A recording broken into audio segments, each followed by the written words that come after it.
Well, hello there, everybody. I am your endearing dungeon master, Thegrim, and I will welcome everybody as we, a bunch of charming Vikings, spend our time playing D&D as we await Valhalla. Say hello, Vikings. Hello. Hello. Vikings. What's up? Okay. All right, so let's get started. For a quick recap, last time what you guys, the crew, did was that you started on the journey back towards Cyrinlia. Before departure, you chose to spend some time to talk with the buyer, and Orvo packed up his tent. You went on the ship and started the journey back. Due to some lucky rolls, you did get a good amount of time with the ship and managed to get more than halfway across the ocean. The ship was about to head into a storm, but with a really good perception roll from Durr, he did manage to warn the crew, and you managed to avoid the brunt of the storm. You then secured the cargo, hoisted the ropes, hoisted the sails before the storm even took hold, and managed to take on minimal amounts of damage. The ship, however, still needed minor repairs, so you took to shore at a small island, where you found a cave with a staircase leading down below the island. In there you found a pirate grove, locked behind a puzzle of water and greed. You found the dreaded Captain Musclebeard and barely managed to defeat him. After the fight, Gomme took all the treasure for himself, thinking that he was sneaky, but considering the fact What the heck? But considering No? the fact that Oh no, you did. You ran up and took the You chest and did. ran out. You just took and ran. I wasn't sneaky. I was just running. Mm-hmm. So Gomme tried to take all the treasure and thinking he was sneaky, but it's kind of obvious to both Durr and Bhorahim, seeing Gomme, the small human, carrying large blankets, a cape, and various other treasures that, takes at least both hands to carry. So, Yeah, guys, you'll find out he's not sneaky. He's just fucking scared of ghosts. scared of ghosts. Okay, write that on your character sheet. That's gonna be interesting. I'll make you do a wisdom roll whenever you meet a ghost. It's good to have flaws. Makes for Next good time. character Ooh, development. is that a haunted mansion? And Gomme is gone. So, you guys are back on the ship. And let's just jump into this roll. Boom. So, you guys are back on the ship. And on the ship, you meet with Captain Hawkins, who have been waiting for you. And his Fergebold shipwright has been doing the fixing. The Fergebold, which thinks Bhorahim is cute, it stands there reporting back to Hawkins that they are ready to go as soon as you guys are back. So you come back to the ship, and is there anything you guys would like to do before you set sail?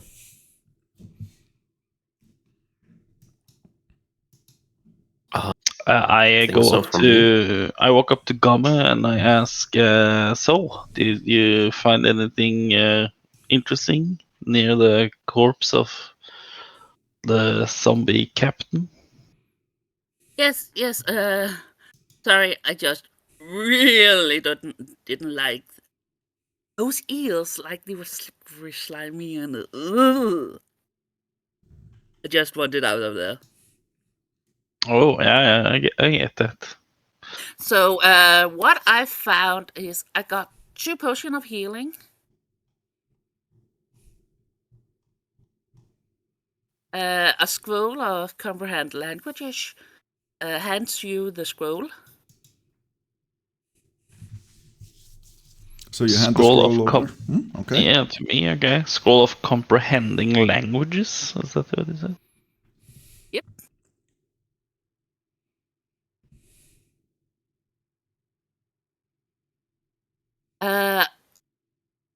A set of well-maintained thieving tools. I'm going to keep those because mine are not that good. A large, thick blanket. That's really nice and really warm and really cozy. I also found a quite cool thing. Have you ever heard of a cloak of billowing?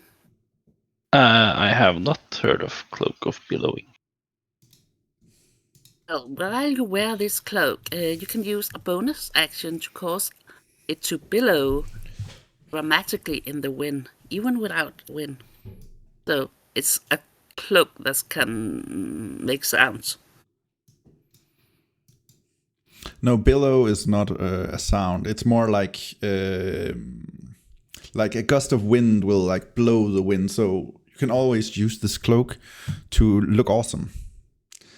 So the wind will always make the cloak just fly like a superhero. So it's not the sound, but just dramatically billowing in the wind.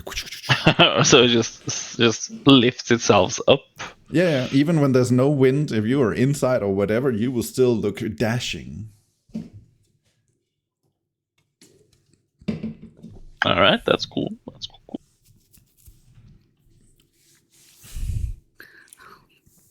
All right.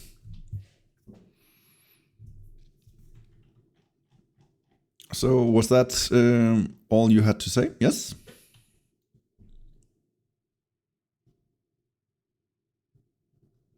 Yeah, that was. I also found some gold, but I'm just keeping that for now. Oh, okay.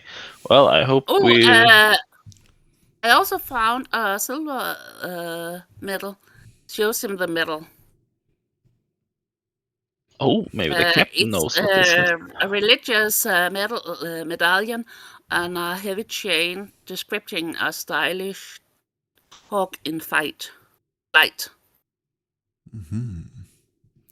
So a religious medallion. All right. So yeah, you have a bunch of things. Do you divvy them out? Do you give the scroll of comprehend language to Bhorahim? Is there anything else you want to give to someone?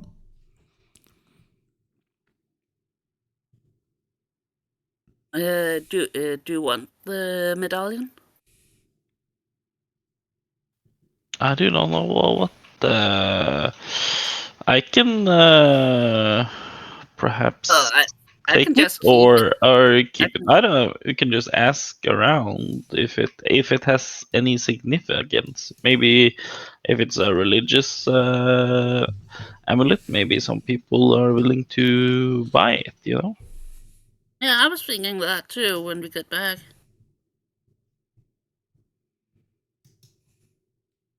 You sure? And you see Hawkins just.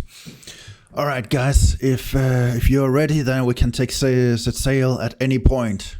Just let me know when you're ready. And he starts giving out order, making sure that his crew are preparing. And you again hear his otherwise broody human sailor starts just chanting sea songs to keep the mood up. Billy Riley! Old Billy Riley was a dancing master. Old Billy Riley. All right. Well, I don't have anything else for now. I ask. Well, since the ship is ready, then I guess I don't have anything. I can't help. I can't do anything carpentry-wise. Well, if you would like, I can teach you how to work on a ship if you would like. We do have a few more days before we get to the shore. Would you like to learn a bit of ship carpentry? Oh, yes, please. Always looking to exceed my skills and maybe use them in unexpected manners. That is great to hear. We will have a good time. Follow me. And you see this big furball who is, like, despite you being tall, this guy is even slightly taller, and he's got like these cow's ears and just like this wet snout and just like this super friendly and very relaxed face as he looks down on you. Follow me, and then he just starts leading you down underneath the deck of the ship. So you guys start setting sail, unless there's anybody else who wants to do something. Gomme goes over to and tells him exactly the same things about the things he found, and hands him the 2 health potions. Ooh. Thank you. All right. Dividing out the loot, the bounty, the booty. All right. Well, as you guys start sailing, as this is the next day, I will need one of you guys to roll at d6. Wait, I just gotta take a little long rest because that is hurt, yo. Yes, you get Same. a long rest as the ship sails through the night, and you guys are allowed to sleep. As Shane Hawkins and his crew are taking the night shift. I kind of forgot. Did I have any like a health modifier on or something? Because I went from 44 down to 39. Yes, you did have +5 to maximum health. Okay. From Gomme casting. I just want to make sure I didn't delete my health. 8, I think she cost. Or he cost. Yeah, +5. That could be correct. Yeah. Okay. Looks at Gomme looks at you guys. By the way, did you find anything down there? Ooh, no, except for being scared shitless. No, not as I can recall. I did find something. Was it on the pirate himself, I think? You found 2 rings down there, if I recall. Yeah. One of the rings you found on the skeleton outside of the magically sealed door. The other ring you found in the room that was completely under the water. Okay. Yeah, those you talked about. You want to show them to Bossman.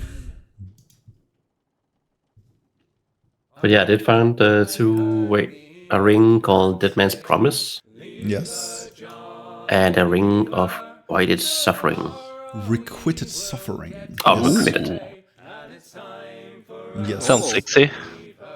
You also found a letter. Wait, wasn't it a letter? No, I don't think I made any letters down there. No, not that I can see. And Mr. Just the ring. Most pirates can't spell anyways, so makes sense. Stay in school, kids. All right, so Gomme, can I get you to roll me a d6 just so we can see what happens on your first day of the next part of this journey? I got bad luck. That is why I chose you. 1. Oh my god. That is a critical. No, I'm just kidding. All right, let's see what I've written down. All right, so as you guys are sailing through this ice-encrusted ocean, you do see that there are clustered patches of sheeted ice in the surrounding waters and jagged clefts of frozen water. You see amongst the sheets of frozen water there appears to be elements of a wrecked ship.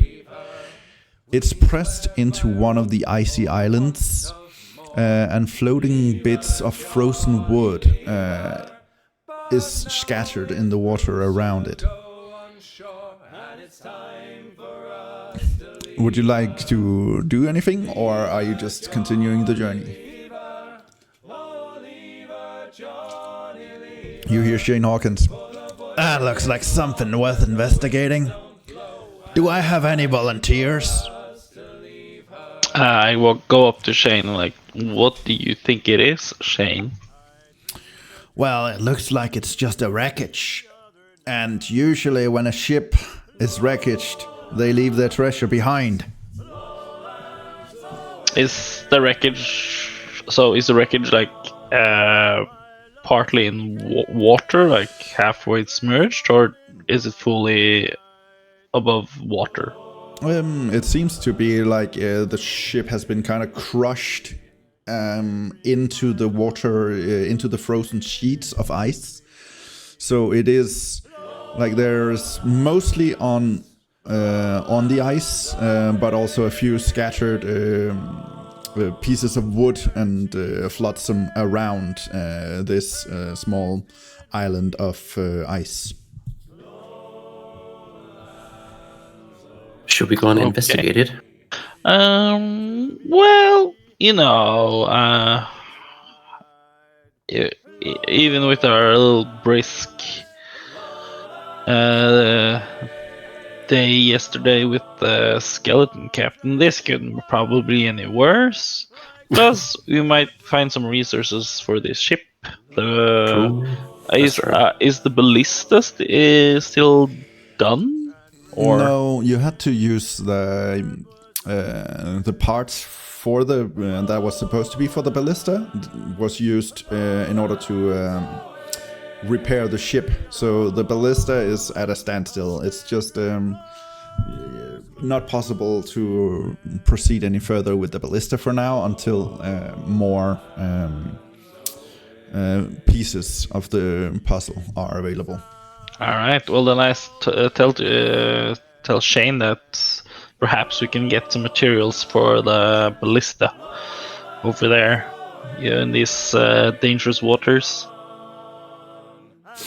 And you see Shane orders his crew to lower down like a roped ladder, and he starts climbing down upon the sheeted ice to take a look around.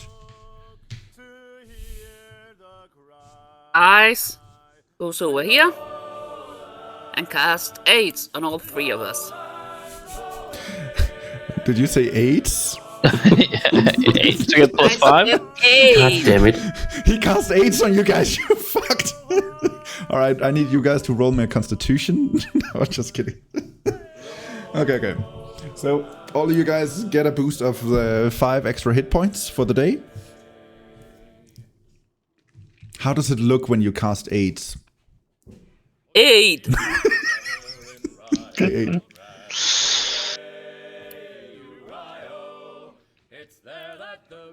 It's just shimmering, shining, pretty. So you guys just all like see this small shimmering shiny goodie as like just floats over your body, and you feel a little bit more healthy, a little bit more resilient for the day. Hell yeah. Hell yeah.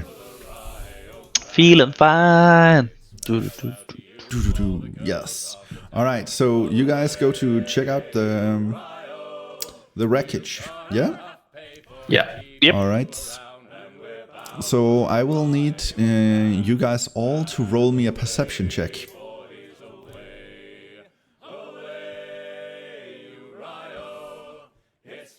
Five.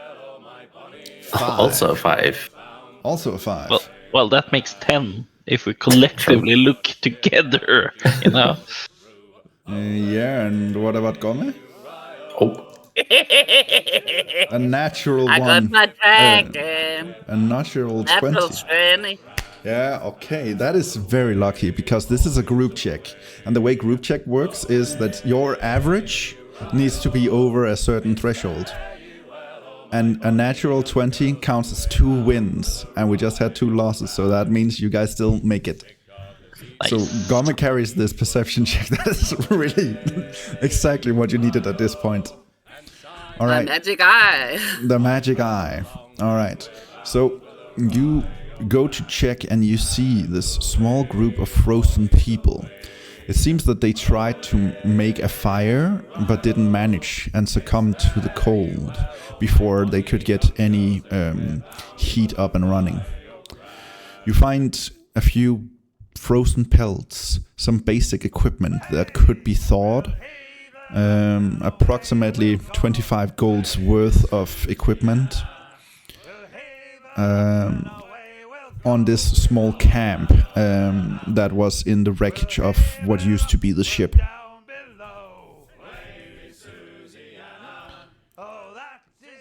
Ooh, well, the pelts though. That's so this is on the top level. Do I see like a doorway that goes down? There's no doorway that goes down. It is like as if the ship was sliced open from the ice. So there doesn't seem to be any further you can investigate into the ship now. Okay. A lot of flotsam is scattered around in the surrounding area, leaving no doubt that the ship is in pieces.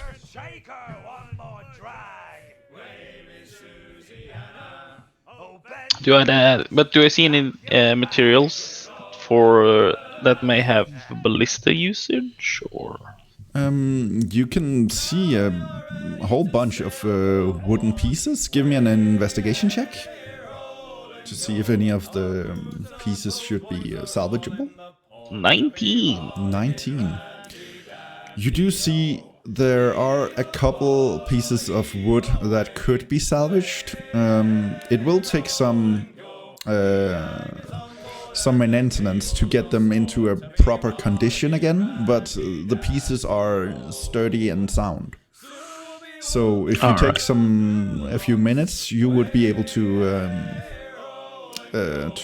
grab a few pieces of wood that could help, either for ship repair or for the ballista.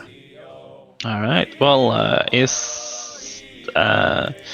guess I'll go and tell Shane that information, because maybe some of the crewmates can come and join to start pick off the different planks.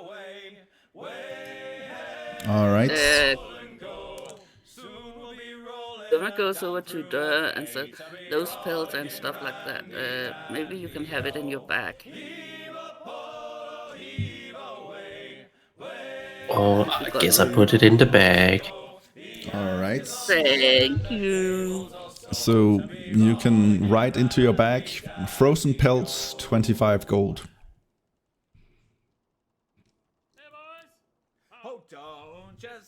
All right. Is there anything else you guys want to check along here? The corpses, the frozen corpses, do they appear to have anything of value, or are they even dead? All right. Well, you want to check if they're dead or if they have anything of value? I want to do first check if they're dead. All right. And Give me a medicine check. What if they're alive and I blame you for stealing? 16. 16. Yeah. All right. You have a little bit of knowledge around health and medicine, and you check their vital signs, and you take their pulse, and you see that these guys are frozen through and through. Based on a 16 roll, you can surmise that they have probably been dead for approximately a week or so. So it's been a while, but you can see that they huddled together and tried to get some sort of a fire going, but simply froze to death before they could get anything done. It's too cold here.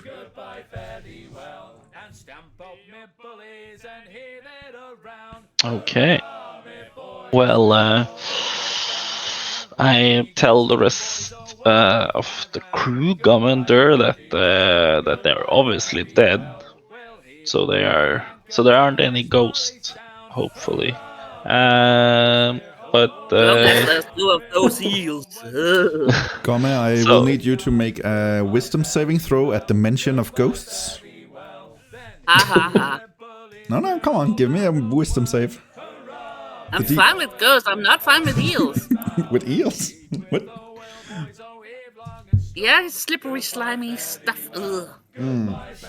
All right. Wait, how many rations do we have left? Do we need to like get some forbidden jerky from the frozen? Ha ha ha, nope. Well, how many rations do you have left, guys? I think I should have enough. You still have a few days I of think travel. Gomme sits on like a shit tons of rations. Didn't she buy it? A ton. Let's I have. check. Ooh, I have actually. Wait, rations. I have 2 rations left. 2 rations. All right. I don't have any. I'm down to 20. Yeah, what would I say? She has plenty. Okay. You're down to 20 rations. But do I see anything of value So though? in On total, your crew has a 22. total of 22 rations, and you still have a few days. So you're gonna be running low by the time you get to shore, but you will manage. Ooh, what I'm hearing is fishing game simulator time. Yeah, time to fish, bro. I haven't, while we are sailing, I haven't used any rations because I was thinking it was in the what we paid for joining. You didn't pay. Oh, you did pay for joining, but no, the travel is not with food. You bring your own food. Okay, how many days have you sailed? Don't worry, I updated it last time. So you have already used your rations since I noticed you didn't use them. So you were the one who put me down to 10? Yes. Since you have Okay. also been having to give some rations to... since Durr ran out, I believe. And never had Bhorahim any. is... Yeah, probably not. And he gave away all his nuts. Yeah, I know, nuts, right? So anyways, you guys are still out on these watery sheets. Is there anything else you would like to do? You see the frozen corpses of these, what you would assume to be either merchants or maybe adventurers. It's kind of hard to tell when they look in this sorry state. And you Are there see any- various flotsam around in the water. That's some what's that? Debris. Some debris, some flotsam, yes. Gomme will look if there's any identifying things on the people. All right, so you look through the group of 4 people who are frozen around what looks to be like a makeshift fireplace that they never lit. And you spent like a good 2 minutes to look around through their pockets and see if you can find anything. Give me a perception check. And since Bhorahim said that he would also try, you guys can either do 1 each, or you can help Gomme and give advantage if you want. I got 19. All right. Oh, so alright. I guess she carries it.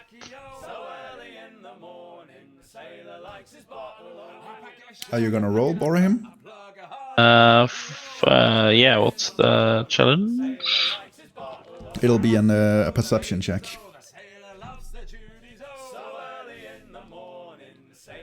I got 20, baby. And you said she would carry it, ha, or he would carry it, nah. But you guys rummage through it, and like these guys, they don't have a lot. But you do manage to find 12 gold each and 25 silver.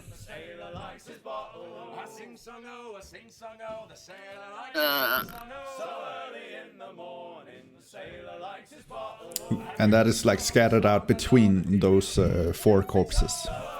All right. I guess we huddle them together and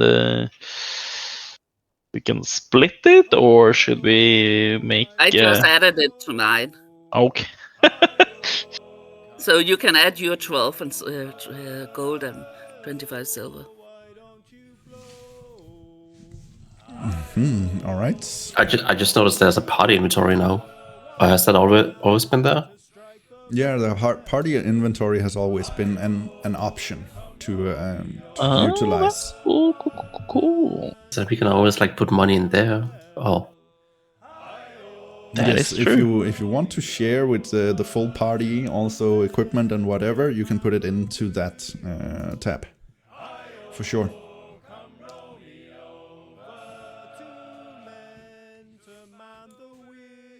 Oh, that's cool. All right, I didn't see that before you said anything. Actually, I also never noticed it. I knew it. I'm not cheering yet. All right, you see Shane Hawkins like grab himself and just like warm his shoulders like, I don't know if there's anything more here to see. I'm gonna head back to the ship. Me too. He just goes over and starts climbing up the rope ladder. I follow behind him. All right. Durr and Bhorahim, what do you do? yeah, I follow. I don't. If Yeah. there's nothing more on the ship, then I say a tiny prayer for these lost souls and hope their spirit has gone to a better place. All right, cool. And that concludes that day of travel. You meet nothing more during that day. It's just a normal day's travel. All right. Next day, let me have a D6 roll from Bhorahim.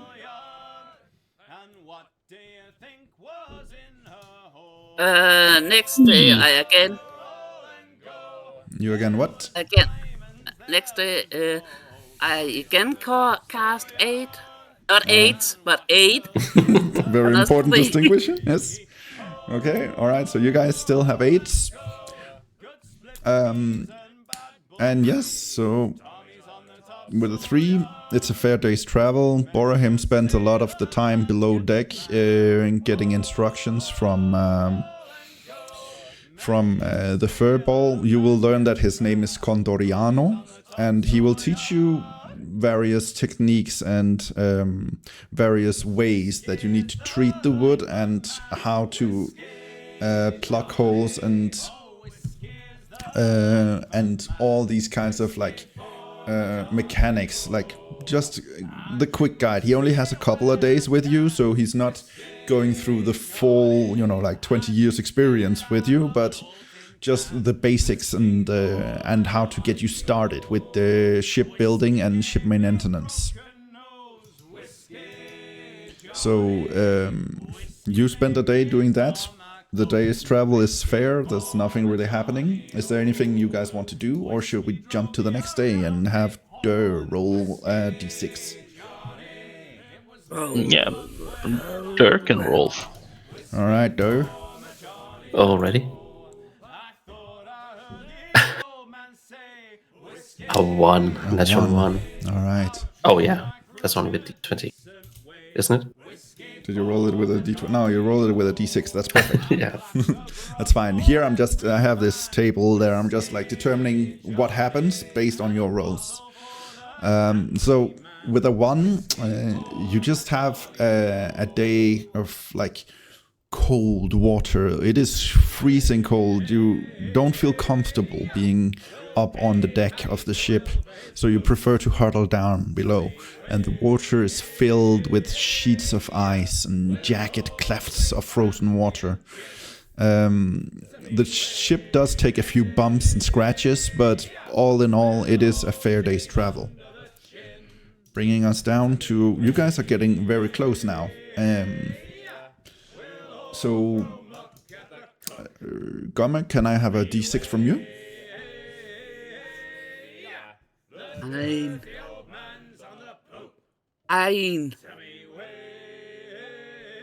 Ein again. All right. So another day just filled with ice patches, and it is cold. You can see your breath at all times, and like the ice starts to even like get into the ship, lowering the temperature of the ship even further. You guys start to huddle down together, and Bhorahim, you try to keep yourself busy doing the chores and doing the maintenance of the ship, to kind of keep warm also. Not just to learn, but now it's also about keeping warm, because it is starting to be freezing cold. Alright, Bhorahim, bring me a d6. 1. Guys, A lot of really? ones, but that's it's good to get all the ones away now, because when it really matters, you know. Yes, yeah, that's true. That's true. So another day of cold. It is freezing, and the ice starts to like really bump into the ship, and you actually have your hands full by helping Contoriano, because several times the ice patches scratch deeply into the wood of the ship, and all the wood you managed to salvage on this wreckage you found, you end up using just for maintenance of the ship, because the weather is unforgiving. And you go to sleep this evening, feeling assured that you will land ashore in the next morning. And as you guys come up to the deck the next morning, you feel the gentle snowfall as you see the rolling hills and fields like glittering diamonds as you approach the cliffside shoreline. Amongst the low cliffs are on the northern boundary of the tundra. You see the familiar fishing village of a few dozen snow-covered structures, surrounded by 4 watchtowers, mostly surrounded by a 10-foot vertical lock barrier. The village seemed to be teeming with life, and you see it vastly more lively than the last time you were there. Tents are set up along the outskirts of the village, and various stands seems to fill the streets. As you guys are back to Palebank Village, let me just switch up the map here.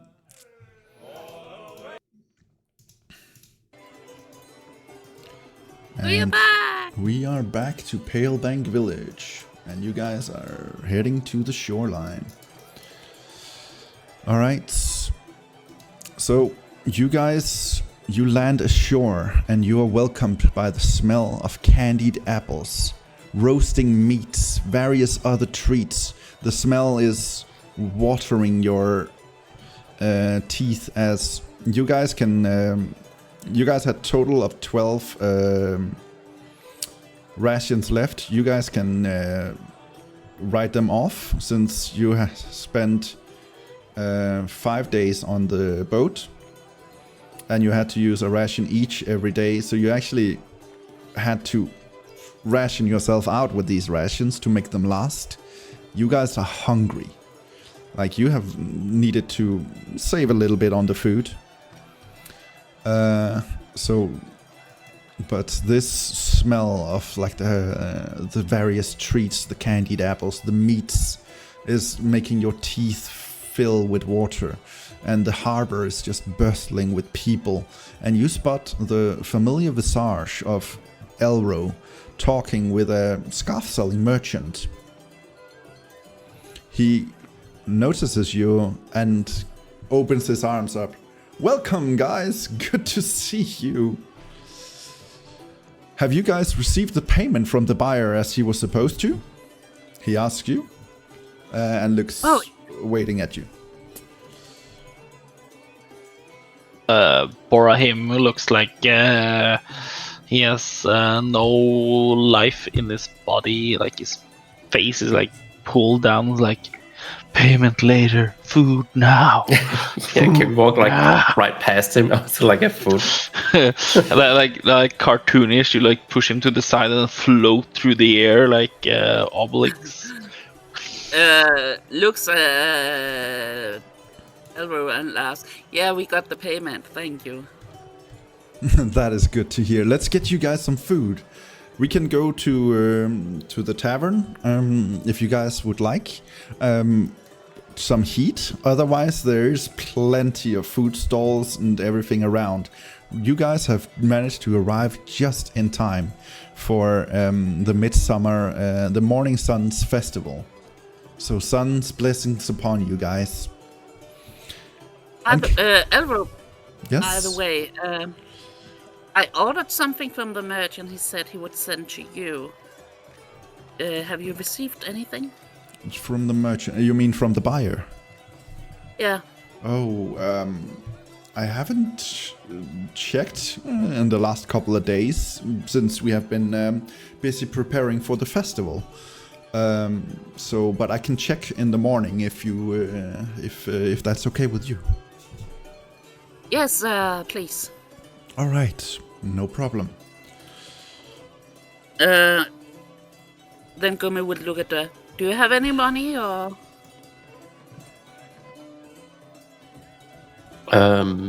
I do. I have money, yeah. Okay. All right, Then so go crazy. the city is bustling with people. There is a lot more people here than the last time you were here. And you see that they are dancing around, they are joyous. There's just such a good vibe, such a good feeling in the air. As you guys are landing ashore the harbor. What would you like to do? Well, I want to go to like nearest stall of food and buy myself Same. some food. All right, there is stalls lined up all along this harbor, and as you look up the hill into the town, you can see there's various other stalls, some with food, some with various other things. It looks like, you know, the full everyone who lives in the surrounding region has gathered here to just celebrate. And various merchants are, of course, as with any festival, taking advantage and selling all their GB. Elro, by the way, Yes, what is it? the family, the kids, are they okay? Yes, if you're lucky, you might see them running around. It is kind of difficult to find anyone in this festive moments, but I did lend them the cabin that used to be Ergen. So they are currently living there, where they have set up shop, and I think they said they would be here for a few more weeks before going on to whatever awaits them next. And the dwarves, it takes like bows my head. Did you bury them? Well, only one of them died. Tulgi is still alive, last I saw her. But after the death of her sister, she did leave. And she didn't tell anyone where she wanted to go, from what I can see. Oh, okay. Well, I hope you have the remaining antidotes kept safe, because you never know if people will be afflicted with frigid row again. That is correct. I did send a few samples towards Greyhawk to see if an alchemist there can find a way to duplicate the recipe, so we can have the antidote more readily available should any further outbreaks happen.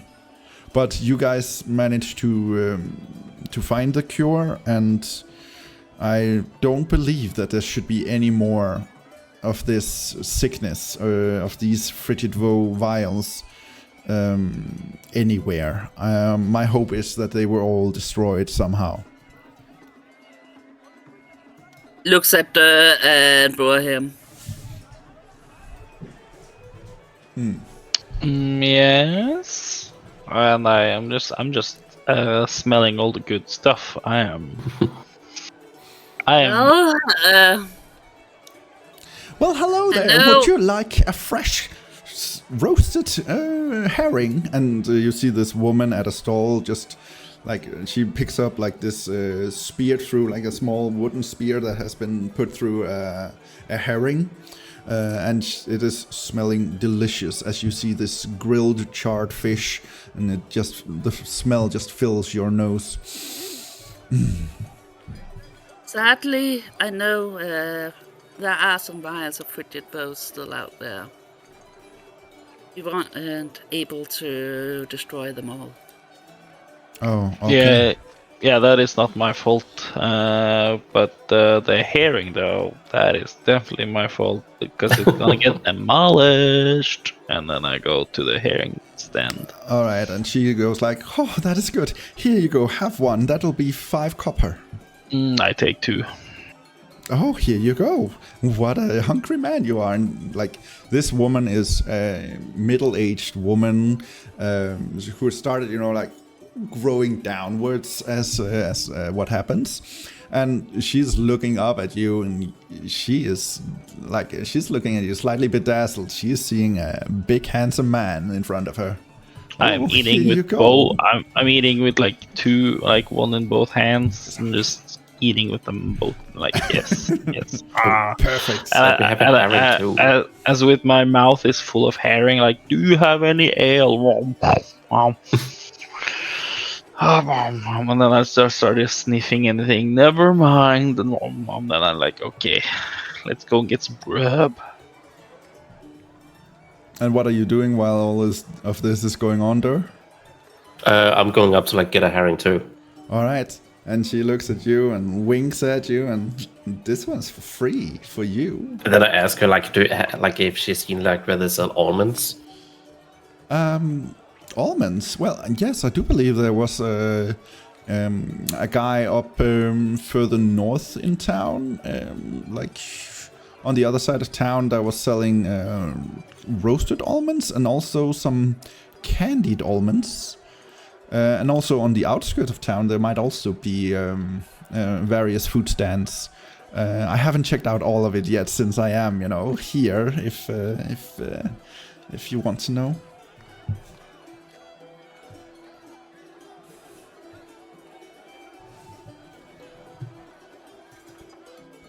And Elro is talking to you, Gomme. Well, it's good that at least there isn't like a recipe for how to make more. So we know it's at least, a temporary problem. Yeah. Well, all the papers and stuff we found, I looked them over, but there was no, like, recipe, but... Alright, roll a deception check.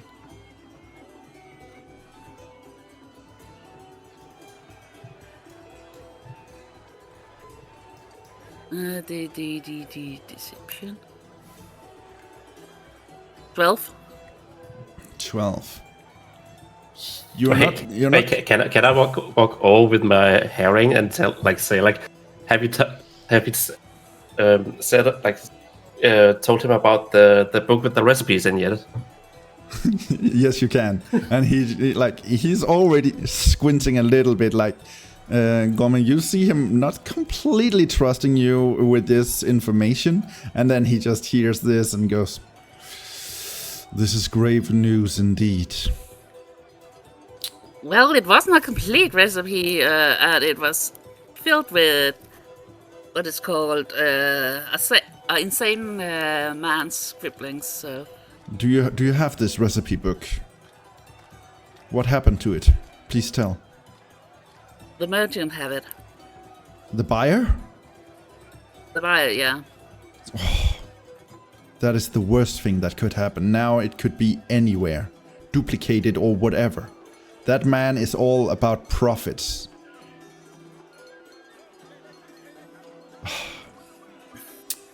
He is only to be trusted if he has something to gain from it. Alright, I will look into this. Thank you for telling me. If you guys need anywhere to stay for the night, you can go to old Tolgi's cabin. That one is still not being used for anything as of yet. Alright, and he just... You see him just dash out of there, like... Getting these kind of information, he is none too pleased with the whole situation. He looks at and says, I thought he was trustworthy since they were working together. Shakes and says, well, let's see if we can find some food. Alright, so I'm not even gonna let you guys roll for finding food, because this town is currently just teeming with food stands, and there is various foods. There is just also various drinks. There's different kinds of meat. There's wine. There's also some drinks that are made out of frozen fruits that can only be found here up in the northern cold mountains, both with alcohol and without. And you find down here by the harbor, you find so many different kinds of fish and roasted dried meats that are just filling the air with the smell. So are you looking for anything specific, or are you just going around from stand to stand to try the free samples, or what are you doing? Those dried meat there, could they be used as rations? Well, rations are not very delicious. They are mostly just for, surviving. So these are more expensive than rations, but they can be used for food, for sure. And dried meats do last long, so you can easily buy them to refill, but it is more expensive than buying rations.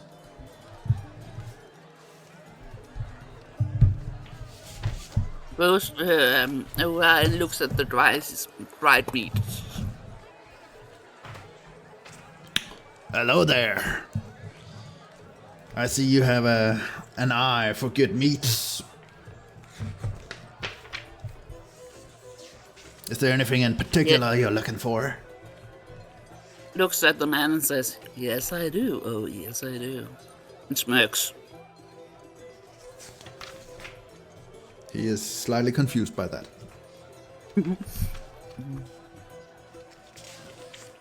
Alright, and he cuts off a small piece of one of his meats and hands it to you. Here you go, have a sample. This is some of the best meat, if I do say so myself. Try some. Is it good? You try it, and it is salted. It is melting on your tongue. It is tender as nothing you've tasted before. This is beyond delicious.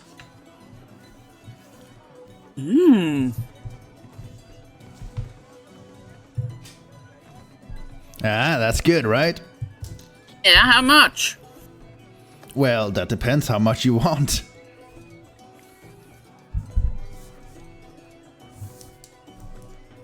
Well, that depends on how much it costs.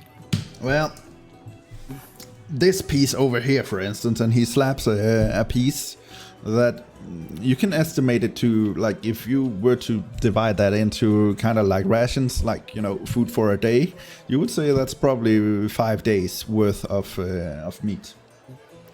This here, that'll cost you only 5 gold, huh?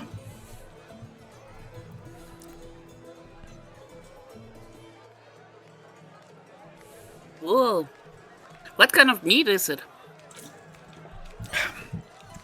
Well, up in the in the village where I come from, we have these animals, Nelftuck, that we find.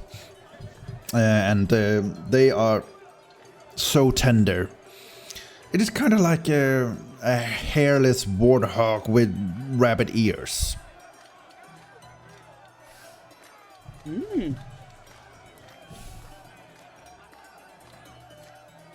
That sounds interesting. Well... And he holds up like this small wooden board where you can kind of see like a crudely drawn sketch of how this animal looks. And it is adorable. But you get the sense that he's no artist.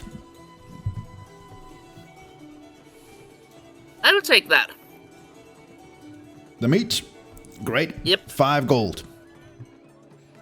And That's he starts 5 gold. just wrapping it into like this sheets of paper to make it just, nicely snug, kind of like what you would expect from going to a butcher. So what are you guys doing other than this? Durr, where I'm you- heading off for the almond stand. Alright, so you start heading up towards the almond stand. And you see the town is just bursting with shops and stuff like that. Everything. There's also a bunch of contests going on. There is like all these festival games going on in the town currently. You see there's the classical test of strength where you can with a hammer slam it in and try to get the wooden beam to go all the way up to the top and hit the bell. You see that there's a stand where a guy is doing the cup shuffle, where he's shuffling the ball between 3 cups. You see there's an archery range. You see that there's also people playing pin the tail on the donkey, where you have to set the tail on this donkey sketch where you get turned around first. There's ring toss and all that kind of stuff. And you notice that there's a point system going on in this. And you can see that there's also a price table. So there's this stand where they're just, dividing out prizes to anyone who collects enough points at these other stands. So there is a great deal of things going on that you can participate in. You see that there's a board with like events going on, where you can see the kind of like a job listing board in the middle of the town. This wooden board, but there's just like pinned on it like this the deer hunting contest that will be going on in the evening. There's a tug of rope contest. And also a drinking contest in the tavern that is being announced on this board, along with various flyers from the different merchant stands and everything. And as you head up into the northern part of town, up near the general store, between the general store and Ergen's cabin, you do see the nut selling merchant having like his own stand set up, and it is looking much better than you remember it. Like he has decorated it with a bunch more flair and some of these like morning sun emblems to kind of lure people into his stand. And you can see there's a bit of a line as he is just roasting the nuts while selling, and like the smell is delicious. So you get in line, I assume? I do, yeah. All right. While he's getting in line and waiting for that, what are you doing, Bhorahim?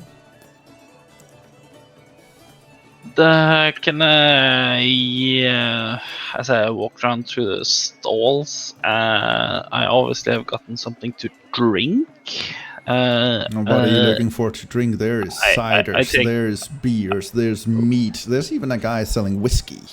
Alright, but do they have like some sort of a glue wine sort of situation going on? Something herbal, hot.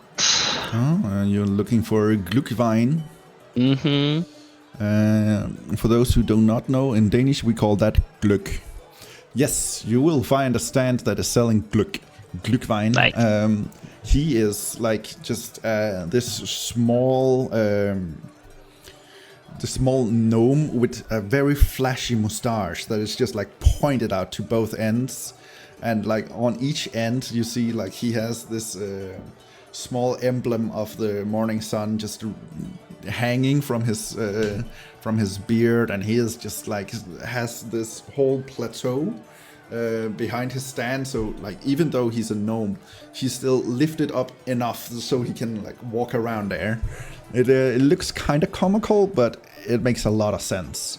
And he is just dishing out this Glühwein to everybody who wants, and you can see that this is a pay what you want kind of situation.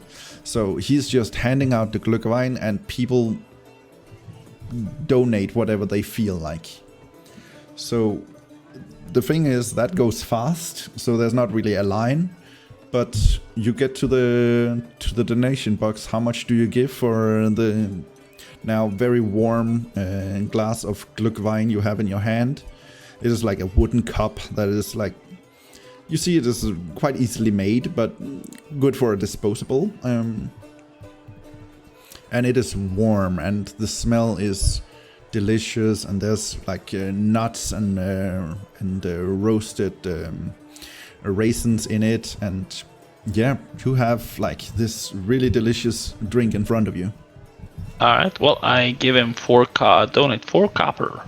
4 copper. He smiles and winks at you and just like starts just pouring for the next one, and he seems jolly happy. You get the sense that this guy probably, like based on how he dresses, like this is probably not what he do for a living. This is more like he enjoys doing it for the festival situation.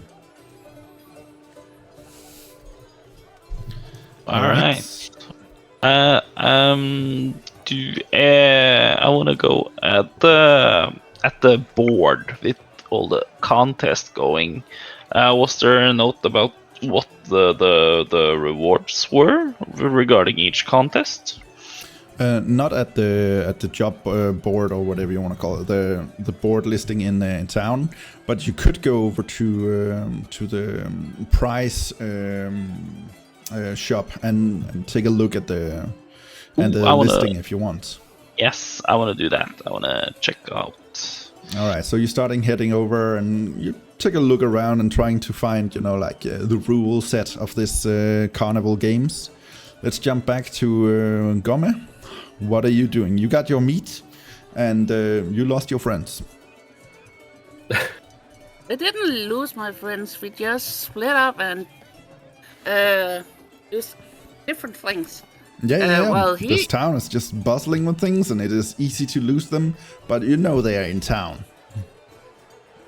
Well, he is looking at the stalls, like looking at the food stalls, getting samples, and like look if there is cheese or dried fruits or dried stuff. You'll go over and talk to them. Do you ask around, or are you just looking down here by the harbor? Or are you going further into town, into the village to find these things? Starting at the harbor and slowly walking. All right. At the harbor, what you see is like the theme of the shops are mostly, of course, fish stands, but there are also various dried meats and stuff like that. But you don't see any bread or any cheese stands. But as you're looking around and stuff, you do overhear like people are talking, and like you do hear that some passers-by are mentioning both like a baker stand and a cheese stand further up in town, where the cheese stand had apparently a cheese that was, according to a woman, to die for. Any of the dried fish or meats down at the harbor. Are there anything better than the one I already bought? Meat-wise? Meat, fish. Well, there are a whole bunch of delicious fish, for sure, but you do make the assumption that most of those fish probably won't be able to last for as long as that. But there are some fish that do, like the dried fish and various fishes that are pickled and so on. So it all depends on tastes. But you do spend a little bit of time just walking around, and all the stands are offering, like taste samples. So you can for sure try the different variations, and you do come across probably the best fish you've ever tasted. The skin is like crisp because it's been cooking over this fire stove, and the meat is just delicious. The taste is really good, and you are trying to figure out what kind of spices they used for this fish, but it is all foreign to you. You do not know what spices these are. You assume that they are probably, from across the seas. Well, if there's a fish that's really good, I will buy some of that. All right. So you see this fish salesman. He is tall but very skinny for some reason. Like he's kind of a bit too tall compared to how skinny he is, so it looks a bit uncomfortable to you. But he seems super friendly, and he hands you a fish and goes, "This is the best fish. I really like this. You should, if you ever happen to come across Jordrik City, you should definitely look up my stand. I have even better fish there. But this one is fresh for now, and it can last you for at least a week." And he hands you a fish, and he takes 20 silver for a full fish that is approximately, the length of your arm.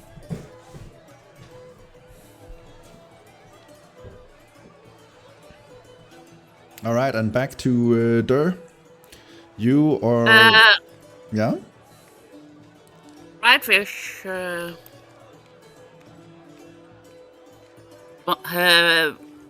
If I use this as ration, how many? If you just want to click it in as rations, I would say that the fish is... You could probably divide it into 5 rations.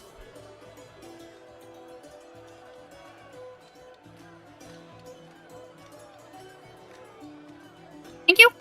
You're welcome.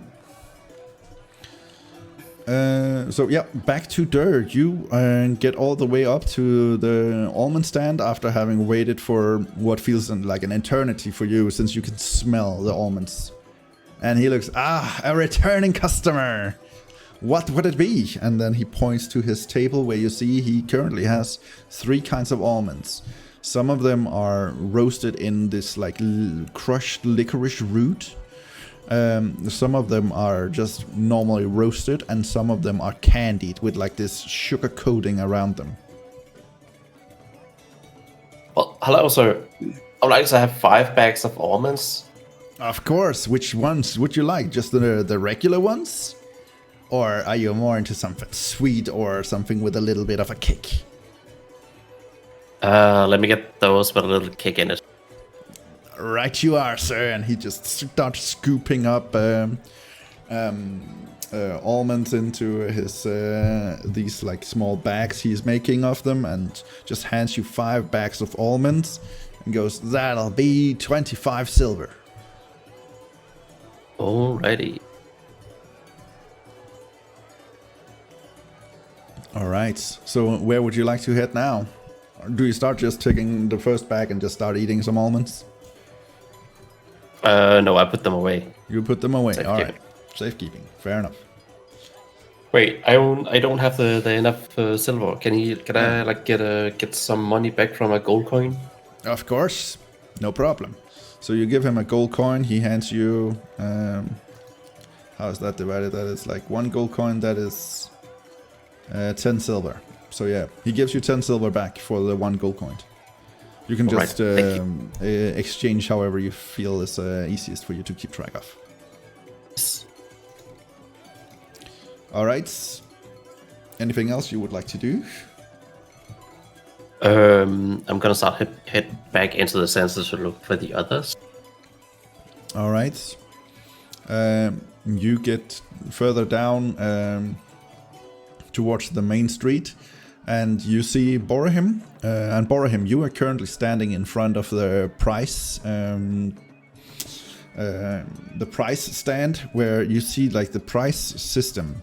You have been standing there reading up on the rules of this game scenario, and you see that the price system seems to be like you have to participate in these various games, and you get points on these games depending on how well you do. And when you have 50 points, you will be able to roll for the price you want. So there is 20 prizes, varying from all kinds of like wondrous figures and bags of tricks, wands of smiles, talking dolls, a staff of flowers, all kinds of stuff in this huge list of items. But you see that it is up to chance, so you can't just choose your price. You have to roll for it. Ooh, that So, is interesting. Luck is forever in your favor, and you do recognize that some of these prizes are worth less than others. So luck is definitely a factor in this.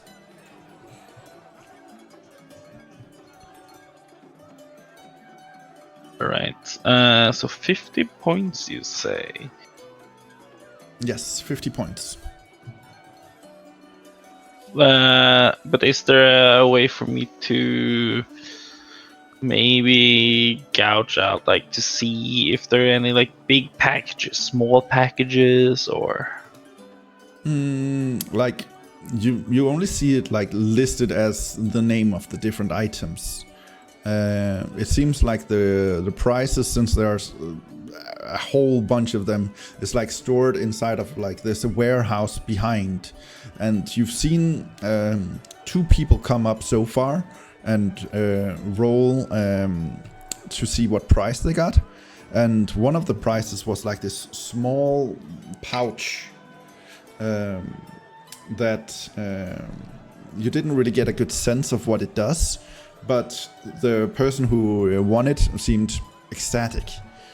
And the other one, what you saw was like a dagger, a knife, beautifully carved or beautifully, decorated. No longer than this, but you saw the man who won it. He seemed to be a hunter, and like his eyes lit up like it was Christmas morning. Well, interesting. This got me curious, so I asked the people at the price stand, where do I sign up for the different events?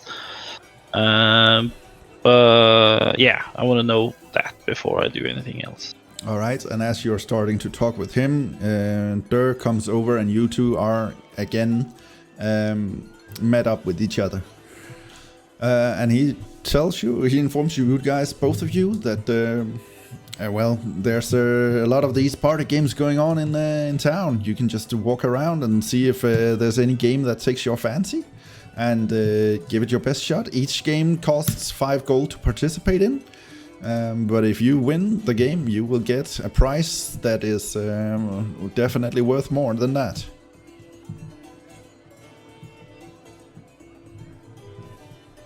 And he smiles at you, and this guy is like, he is like the first half orc you guys meet, other than Durr, and his tusks are like all the way up to kind of his cheeks. And his tone of green is slightly more pale than Durr's is. But he looks super friendly, and when he smiles, it seems a bit awkward with the big tusks he have. But like he seems super friendly, and he puts on the charm for sure. But you also know well enough that this is also part of, you know, him luring people in to play these games.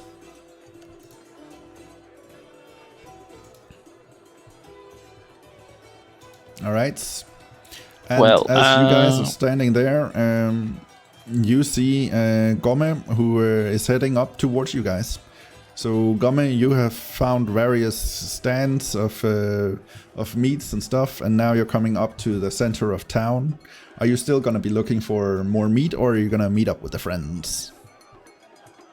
Looks at the guys and says, "Hey, what's up?" I wave back and, well, I'm considering joining the challenge, but I am uncertain if there is something else we should do, or should we have a little free time? We should have some fun. Yeah, we should. Wait, We the deserve point some system. fun. All right, that is The true. point That system, is true. that like can we combine them? Yes, like you get an amount of points per game based on how well you do. What you do notice, Bhorahim, is that there was also other contests that doesn't seem to be part of this carnival game.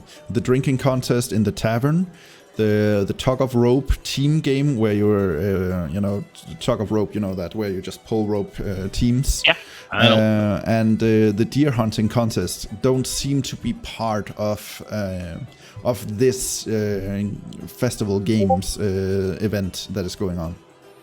Okay, what is the deer game? Who is in charge of that then? And what are the rewards for the deer game? It said so on the job listing, or job listing, yeah, on the advertisement that you can sign up in the tavern with Arl. And you remember Arl, the dwarven tavern keeper, the owner of the Jolly Dwarf, and have fond memories of him. He seemed like a friendly sort. And for all these three contests, for the drinking contest and the deer hunting contest, it seems you sign up with him. And the last contest, the tug of rope contest, it seems like you need to head to the town gate, where a stand is set up to enroll you in that if you so desire. Okay. You also saw that the tug of rope game is the price is 50 gold coins,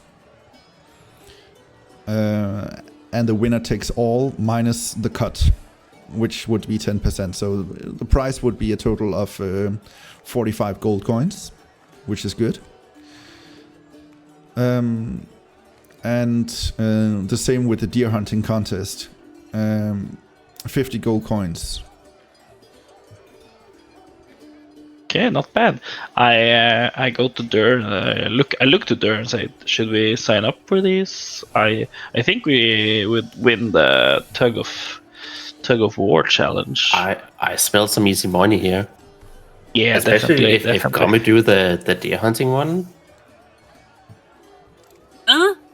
Oh, but you can just use your great club and just throw it at the deer, can't you? Are you running But, around? Are you running around with your club in its club form, or do you have it minimized to like the pole, or how is it right now? No, it's like a small pole on the side of my hip. All right, so Not really you noticeable. see, like he just currently just wielding around like this small pole, no more than the length of the underarm. This shape-shifting weapon is very easy to carry around in this shape. Yes. Is the tug of war like a team effort or like only one person? The tug of war or tug of rope game is a team game, so you need a team of at least 3 players to participate. Oh, we should do that totally. Yeah, we should get the Gomme, and we do that first, because we have to do... Because if we do the physical exercise first, then we want to drink more when we... Oh, true. Yeah, The drinking okay. contest, yeah. That's smart. Because I don't want to barf up all the drinks, you know? That's just a waste of good We might drinks. slip in it. All right. Fair enough. Yeah, but guys, what about the prizes? Games that could be fun too. Yeah, that is true. But we need to get 50 points for those. So, but the games are these 3, so we should team up and do them. These 3 games are outside of the. That is outside of the... They only need pure gold. Oh, okay. So in total, there's like those 3 games plus all this the carnival game prize table scenario, where there is both the test of strength, the cup shuffle, the target, the pin, the donkey, and the ring toss. So there's a total of 5 different games where you can earn points. Alright, so we should probably we can do the carnival games. I am curious about what we might get. Should we start out with the easy one for us? With the strength? Yeah, we can do that.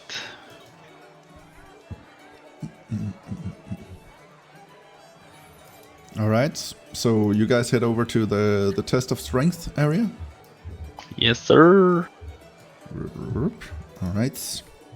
So you head over there and you see the classical but more medieval made, but still, you know, a long tower where you kind of have this big rock you need to be able to punch all the way up to a bell that is then at the top of this small tower. And in front of it stands this tiefling, red skin, horns that kind of just follow back along the hair. That's just black hair slicked back, and he's like, come on, welcome, test your strength. Are you mighty? Can you defeat a dragon? Come on, test it. Only 5 gold to participate and you can earn points. Alright, and you guys head over to him? Yes. Welcome! Would you like to participate in this? We sure do, good sir. And we feel that we are mighty enough to challenge the dragon. Alright. Go ahead and have a go at it. He hands you a large hammer. It is a 2-handed hammer. It is quite heavy. And like, you get a quick feel for how it is. Who is taking the hammer, by the way? I can start first, because Alright. it is individual, right? So Yeah, you don't get to both wield the hammer at the same time. It is individual. So alright. He hands you the hammer and you hand him 5 gold. Yeah, and then you can do me a strength check to see... Alright, but before I do that, I just like, before I just need to tie my shoes, so I bend down and then I give myself guidance. Alright. You give yourself guidance and then give me an athletics check.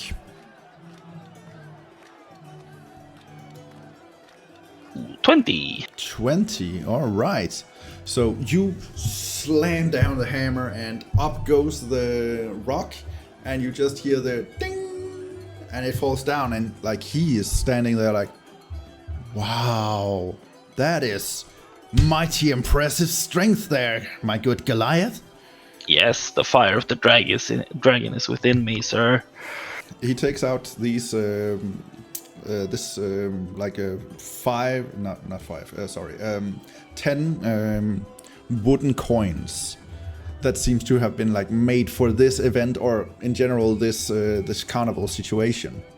Kind of like, you know, gambling chips or whatever, you know, like chips that are only good here. He hands you 10 coins, smiles, nods you, and sends you away. You did give me a perception check, actually.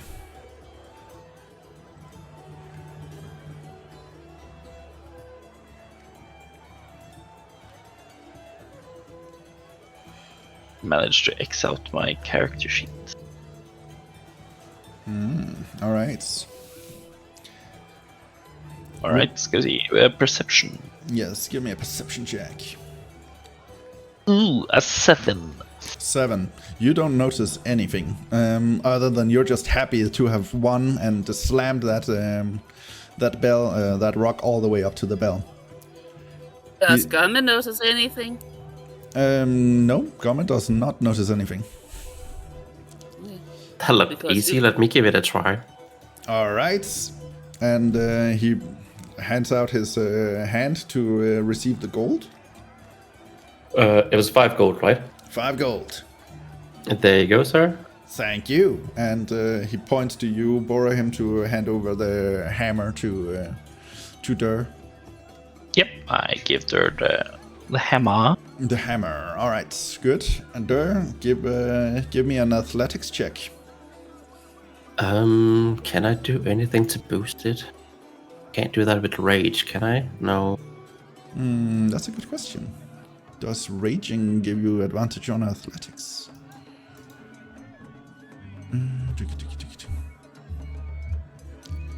Features and traits.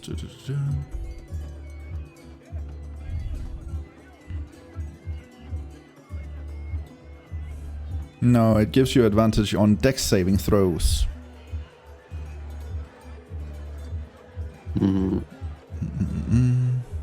Yeah. And your primal knowledge is for acrobatics, intimidation, perception, stealth, or survival. So, no, you do not have anything that can actually boost your athletics. Alright. I'll give it a swing. All right, go ahead and roll me Oh, shit. A 7. a 7.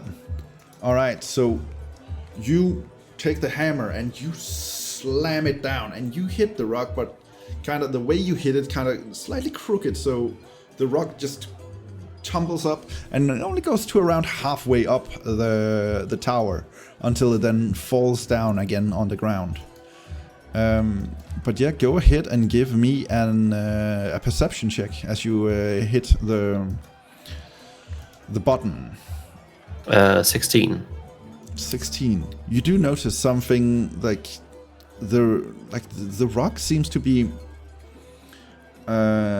too heavy. Like it was designed not to be able to reach the bell. It seems inconsistent. I look at him and say I want to go again. Sure thing. 5 gold. All right. 22.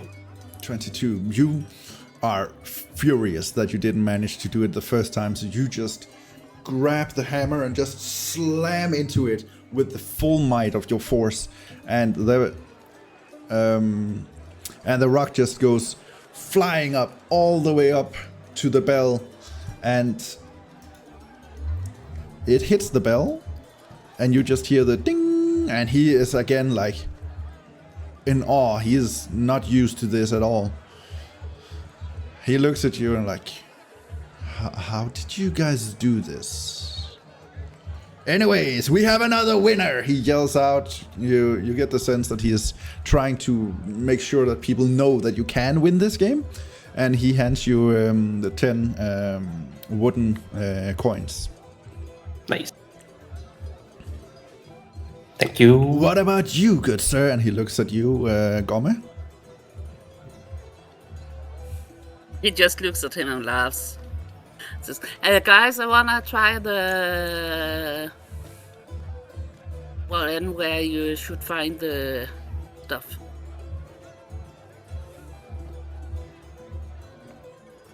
One of the other games. One of the other One games. of the other. All right. The ring toss, maybe. No, the find the coin or find the in the The cup whatever game. he said. Oh, all right. Yeah, we can go over there. Yeah. My soul is with the eyes of the dragon. All right. With this win, Bhorahim, he is feeling pumped up like nothing can break me down now. Yeah, that was a good And win. after That was- seeing Durr also winning, he's like, haha, the gods are with us, Durr. While we're walking, I'm asking Bhorahim, did you know something off with that game? Oh, you mean how perfectly I executed that slam? Yeah. No, sir. No. Nothing off. by the Everything way- is good. Everything is fine. Did he get anything from the 7, by the way? From the 7, no, he didn't win any coins from not completing the task. Or you mean the perception check? No, Yeah, I didn't see mean anything. There was both a perception check and an athletics check at 7, so... oh, okay. but both of those are failures, so... Yeah. Alright, so yeah, you head over to the cup shuffle and you see this... this human gentleman, which kind of stands out because there is not really any humans up here. Not that many, at least. Most of this village is, as I said, the first time you came here, consistent of dwarves and elves. But since this is a traveling guy, he, but he stands out because he is wearing a nice hat, like a bowler hat. He is wearing a medieval tuxedo, and he is just, with his hand, just shuffling these cups at extreme speeds. And you see that there are 3 cups on the table. He takes a bead, places it on it, at the center one, and he then starts shuffling. You see the guy in front of you guys that is currently trying to guess, and he guesses at the middle one. The gentleman just lifts the cup with a smirk and says, "Ah, too bad. Better luck next time." The guy who was just in front of you just, I'm never gonna get this. I'll take another, and he just leaves. There's a bit of like an arch around of people just watching this gentleman just shuffle the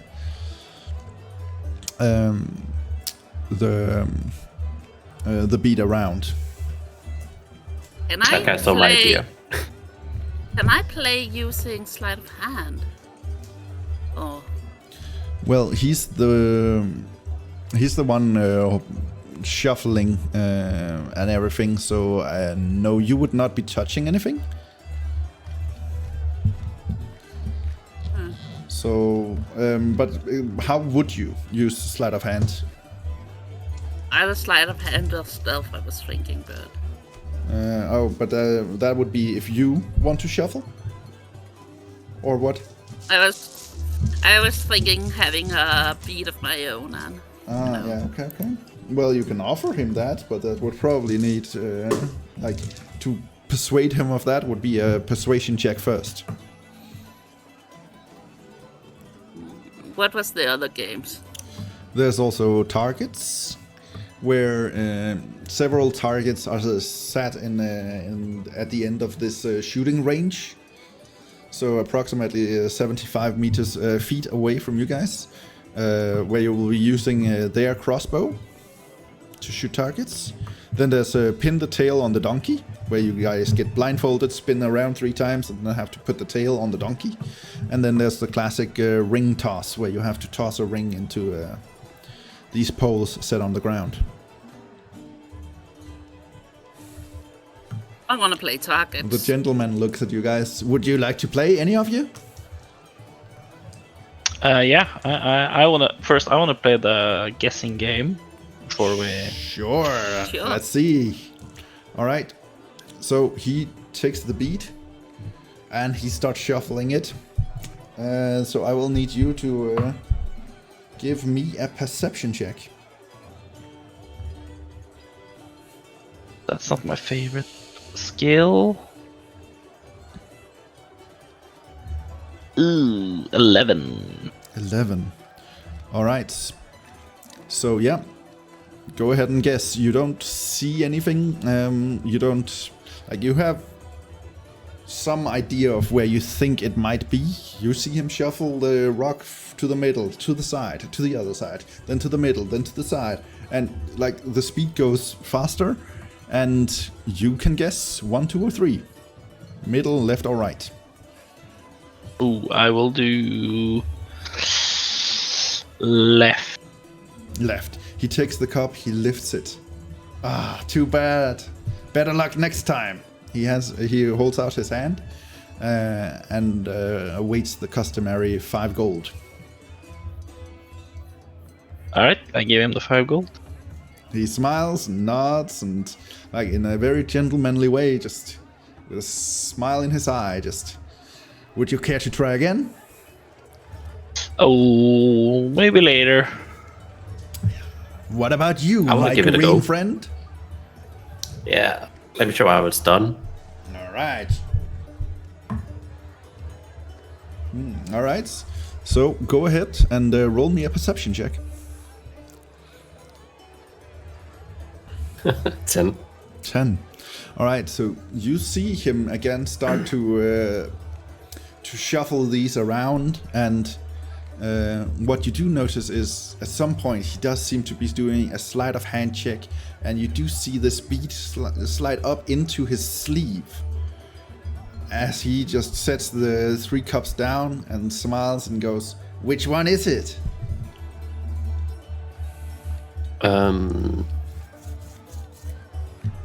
It's in neither of them. It's in your sleeve. Right you are. And he just takes up his pouch and finds 10 coins, and he looks at you like slightly mistrusting, and then he hands you the 10 wooden coins and hold out his other hand to receive his gold coins instead. Gomme goes over to him and says, no, that's cheating. And looks at the crowd and says, you've seen this man is cheating you all. It never says anywhere in the rules that I have to leave the pebble in one of the cups. The man guessed right, does. and he won. It does. The rules you says, guess which cup the pearl is under. And saying no cups is still correct. I mean, I did find the bead, so... That you did. I am very impressed with you. And he starts clapping. He still smiles. His demeanor unchanged. Just seems happy for you in some way. Doesn't anybody in the crowd says anything about this? The crowd seems, after you are confronting him with this, you do see them being slightly displeased and start to scatter. Nobody is yelling out or anything, but he does lose his crowd for the moment. Goes over, stands near him and whispers, "Not only a cheater, you're a scoundrel." Walks away. You see, like, the unwavering smile falls for a bit as he collects himself, and then before you're out of earshot, he starts yelling again. Come on, come all, try your luck with the shuffling of the cup. All right. So who won here? That was Durr won 10 coins, Durr. right? Yeah, you got 10 wooden coin. All right. That is cool. Cool. All right. So where would you guys like to head now? Oh, let's go to the darts then, or targets. To the targets. Yeah. All right. So it's not darts. It's a crossbow.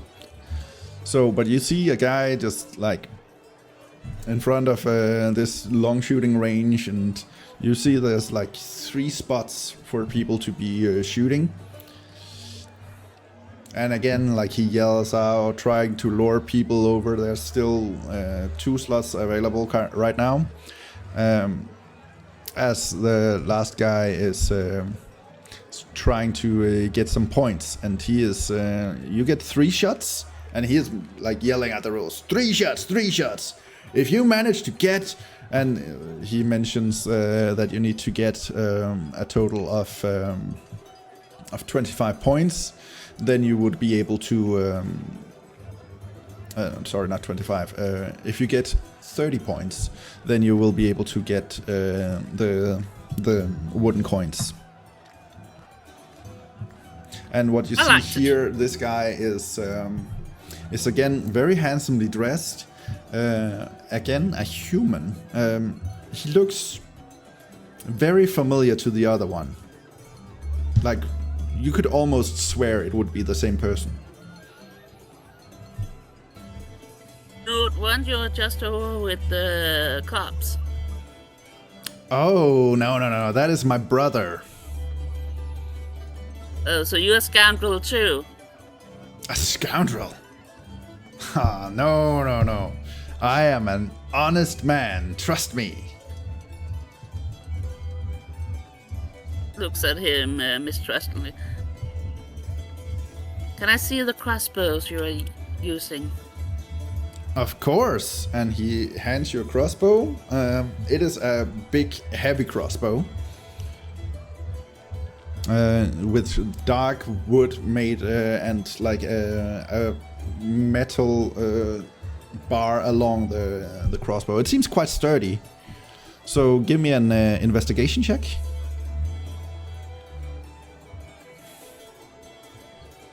20. 20. All right. So you take your a couple. 20. A dirty 20. Okay. Well, but you take a moment. You take like a minute. You look through all the, and you are familiar with crossbows. This one seems perfectly fine. You don't see anything untrustworthy of the crossbow. So, okay, would you like to play? Sure. All right. So he shows you to the stand, and he hands you 3 bolts, and shows for you to shoot at the targets down there. And the other guy who was playing, he's not won anything, and he just goes away, mumbling something to himself. Doesn't seem too happy with this.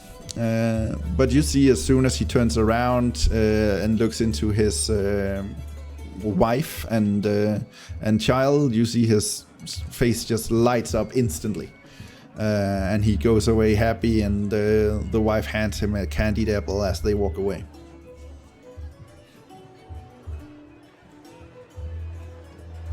What about you guys? Would anyone else like to try their hand at shooting a crossbow at these targets? And he looks at you guys. Yes, but I would give my good friend Durr the first chance. Oh, okay.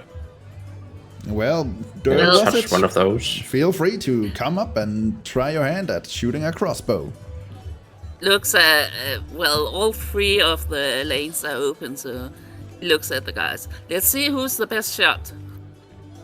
That's I'm kind of like the standing spirit. with the crossbow, looking at Gomme how to like shoot. All right, 5 gold each. Hans, 5 gold. All right. All right, so you all hand him 5 gold. He collects them and gives you your crossbow bolts and shows each of you.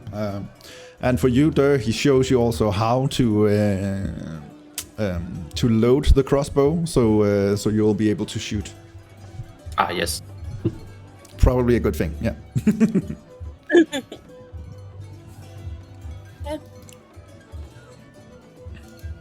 All right, so let's start with you, Gomme.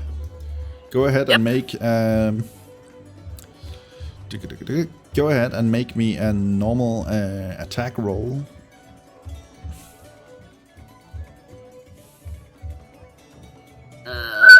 Attack. Where the fuck's...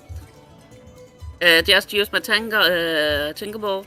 I think your Tinkerbolt has +1 or something, so yeah, you can use it and then just minus the +1, I guess. So you just want a D20? Well, you have a high dexterity, so you still have the +5, because you have proficiency in martial weapons. Is that you have proficiency in martial weapons and simple weapons. So yeah, you would be with +5 when you roll. Okay, because in my Tinkerbolt I got +6. Yeah, but that's a +1 magical weapon. Yeah, so I'm just rolling that and then -1. And then -1, yeah.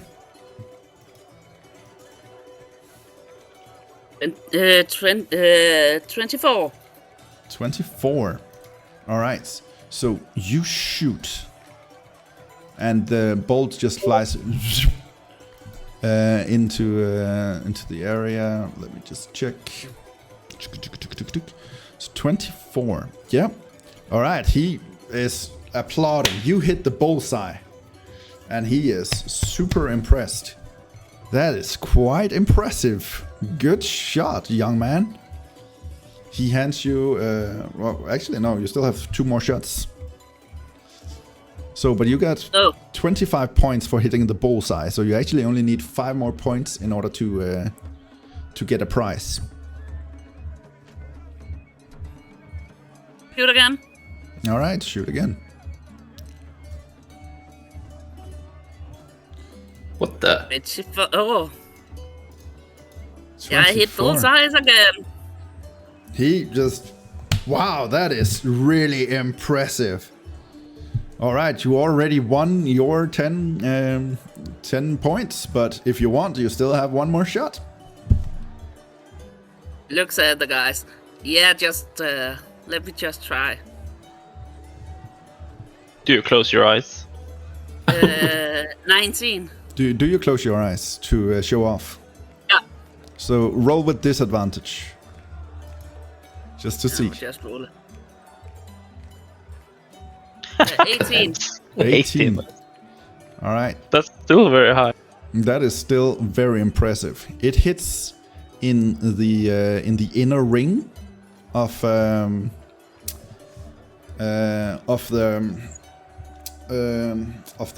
bullseye of the target.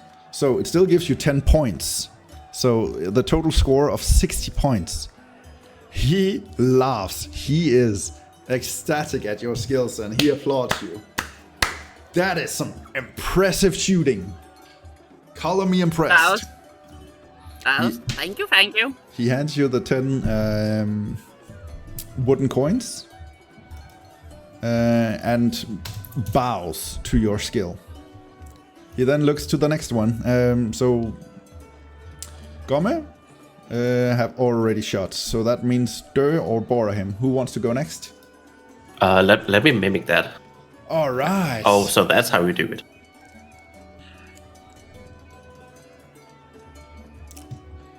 All right. And for you... 18. Durr, what did you roll? You roll 18. You +5 to your hex pole.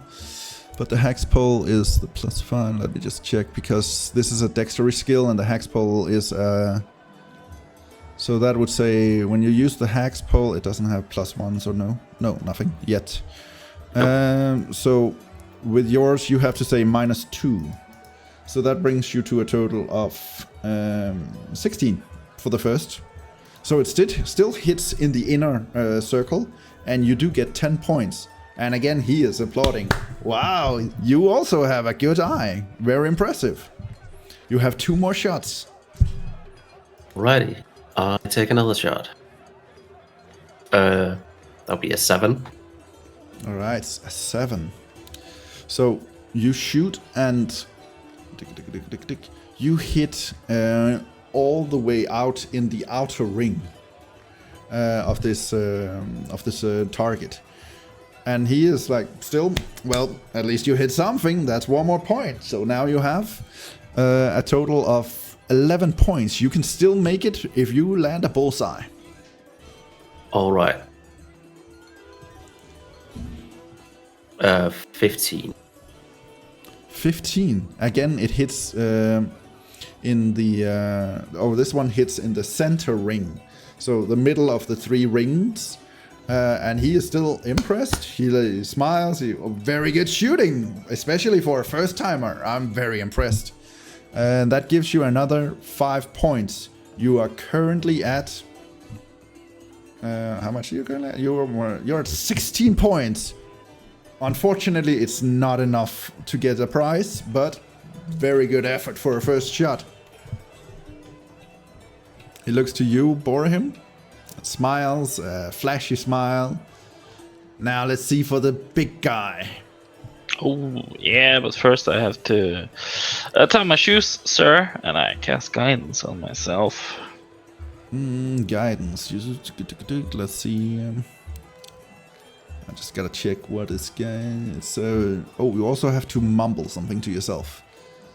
It's both mumble and, verbal and somatic, so you have to also mumble something. But this guy doesn't notice. He, there's a lot of noise here and everything, so you have guidance. You can add a plus D4 to your roll.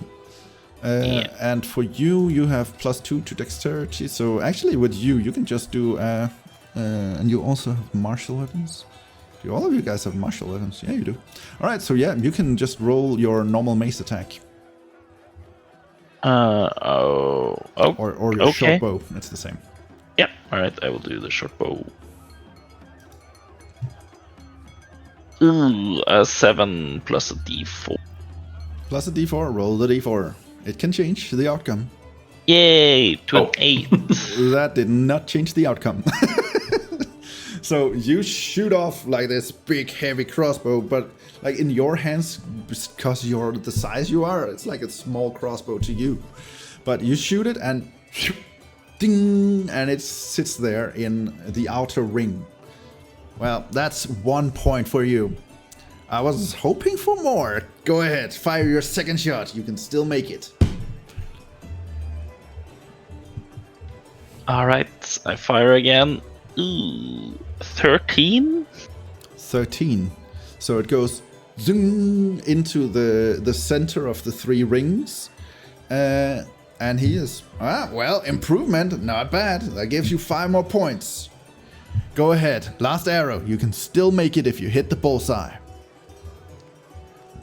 Oh, so close to net 20! But I have a 6. Oh, again, it goes into the outer ring. Some hits, some miss. Very valiant effort. Good job, sir. Unfortunately, no prize for you. Oh, can I try again, good sir? Of course. 5 more gold and you get 3 more bolts. Alright, I will give him the 5 gold, and then I will fire away. Alright, go ahead. Oh, nat 1. Natural 1. So you shoot, and just as you shoot, you get kind of like a ray of the sun kind of reflecting into your eye, and you kind of miss completely, not hitting anything on the target. It flies into a bale of hay that is like lined up behind it, kind of as protection, making sure that none of the arrows goes flying too far off. Well, that was impressive in another way. Very well. You have 2 more arrows. You can still make it. Yeah, now let's press have this shot, and then I close my eyes. All right, roll with disadvantage.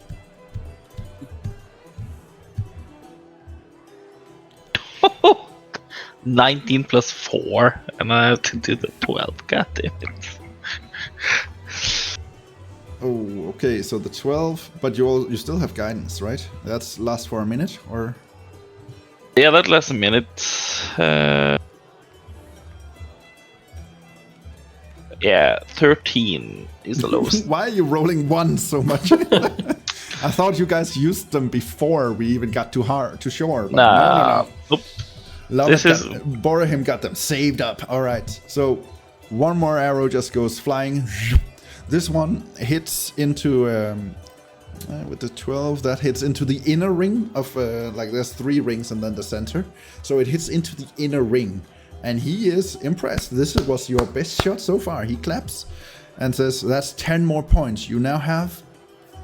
Well, 10 points because the first one didn't hit anything, but still, that's not bad. If you hit a bullseye with your last one, you do get your coins. Go ahead. Oh, 13. Still a valiant effort. So a 13 still goes into... actually, roll me the guidance roll also, just so we see where it hits. I was... Hey, my 14. What the fuck, dude? I love my ones, man. I'm a monogamous guy, okay? I can cheat on my one. That is true. Fair enough. So it goes into the center ring. He is like, valiant effort, valiant effort. So a total of 15 points. It is not enough. But you can go one more time if you want. I like to go again. So I am out, good sir. I am out, good. All right. Well, to the human fellow over here. You had very good aim on the first one. Let's see if you can do it again. Oh, I know it. I was super lucky. He hands you the 3 bolts and holds out his hand for your 5 gold coins. Hands them over. Go ahead. Fire away. 19. 19. So you do hit in the inner ring, and that gives you 10 points. And he again, like, not as good as the first. Maybe your beginner's luck has started to wane. 7 and 14. So the second one goes into the to the outer ring. So that is the worst shot you've done so far, and you feel slightly embarrassed by that because you know that you are better than that. But anyone can be unfortunate for a shot. The second one though goes 14, so that is into the center ring. So you have a shot in all 3 rings. They're kind of lined up like duk duk duk. But unfortunately, that only brings you to a total of 16 points. Too bad. Nice try, though. Can't be lucky all the time. That is true.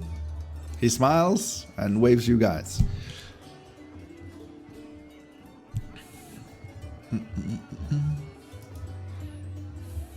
So, currently, Durr has 20 coins, Bhorahim has 10, and Gomme has 10. How much did we need again? A total of 50 for one prize.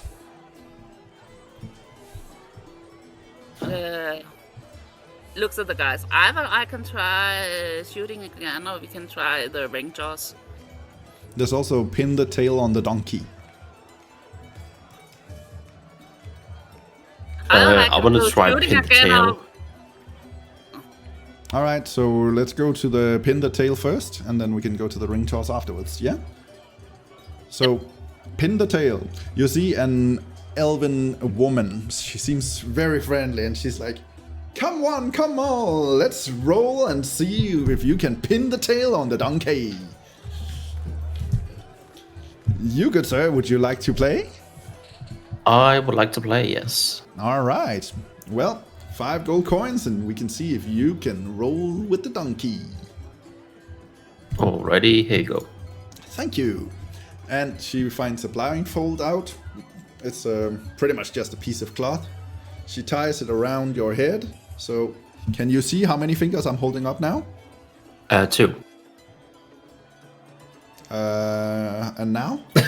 Wait, I was looking at my sheet. I was not even looking at you. She gets slightly confused since you actually guessed the amount of fingers she's showing. So, by the second time you guess 4, it's wrong. She feels slightly more confident. All right, let's spin you around. So she spins you 3 times. Give me a perception check to see if you get your bearings. 8. 8. All right. So you are slightly dizzy, but roll me a d6, and we will see how well you manage to do. A 5. A 5. You still manage to put the tail on the donkey's ass. It's not perfect, but hey, what tail is ever perfect? She smiles, laughs, and says, "Oh, that is quite impressive." She hands you 10 wooden coins. And realizes she actually also needs to untie the blindfold, so she takes the blindfold off and then hands you the coins. There you go, young man. Very impressive skills. And you see, you kind of managed to put the tail slightly too low, right in the butthole, but still close enough that she gave you the prize. Gomme goes over to Durr and gives him his 10. Okay, yeah. So now Durr have 40. Wait, you don't want the prize yourself? No, I'm playing because it's fun. All We right. don't know what the prize is, so...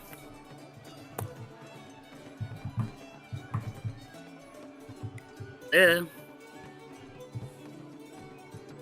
kind of expensive, you know.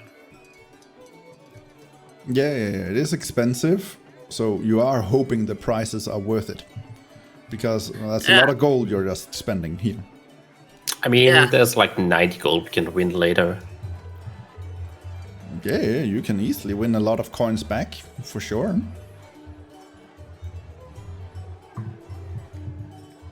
And it looks at Bhorahim.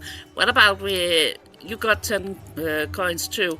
What about we try to spin the wheel and see if the prices are even worth it? Since we got 50 together. Bhorahim is out of the game. Yeah, I will give my. Oh, I'm here. I'm just talking to the wife. I will give the coins to Durr. All right, so Durr, you now have 50 coins in total. I do. I assume you guys are heading over to the prize stand.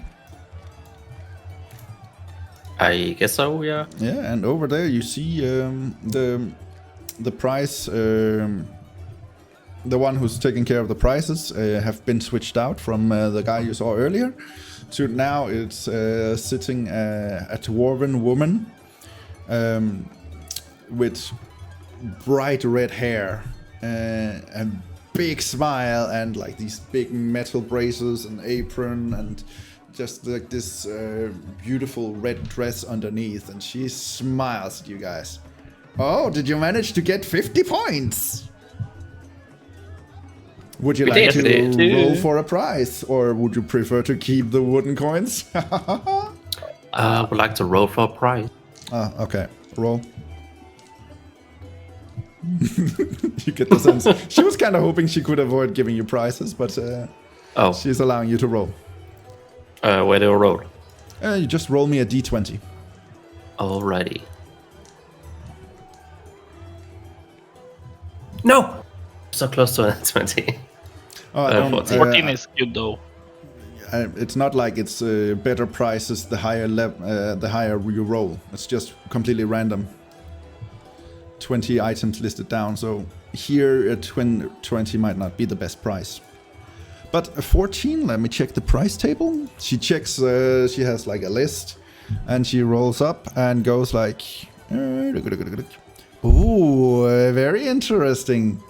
Yeah, let me just get the price. She goes out into the warehouse and rummages around for like a minute or so before she comes back. She takes out this like this kind of this size, like, you know, a feet long wooden box, places it on the table and opens it. And what you see in there is a wand. She takes up the wand, which is like finely carved into a wood that is kind of gnarled around. She holds it up and says, "What you have here, the price for today is a wand of pyrokinetics. This can shoot off various multicolor of light. It is beautiful and can be heard from a great distance. This wand has many uses for sure. Alright, so you get a wand of pyrokinetics. Do you guys want this? Do you don't find any specific use for it, Durr? Not that I could think of. You can use it to blind your enemies and then hit them with your giant club, you know. Hit them with your giant club. Or I can take it off your hands. I can always find a use for. Maybe there's some children who wants to see some amazing fireworks. Or I can blind a guy. Or you can use it to light up oil. I've just written in the general chat so you guys can see the stats right. on this. Yeah.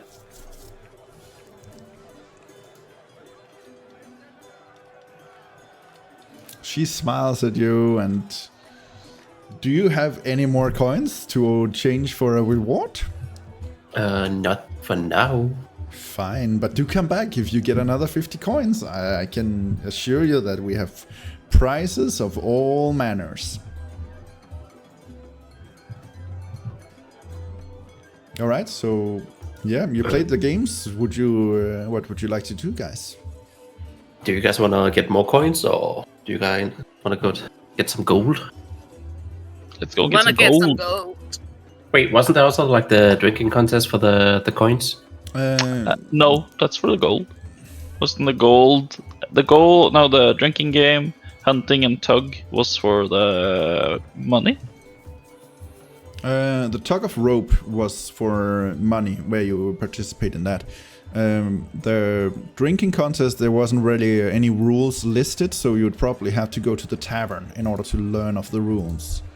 Okay. And yes, the deer hunting and the tug of rope was both for the cash prize, coin prize.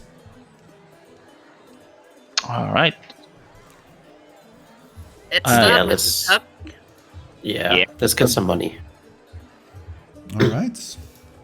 You guys sound confident. I like it. All right, so you guys saw on the... Have you seen this big guy? Are you What's talking it about for? Gomme, the small human? It's a Bhorahim. Oh, okay. Fair enough. So you guys start heading towards the town's gate where you saw that it was listed. All right, and as you get closer, you see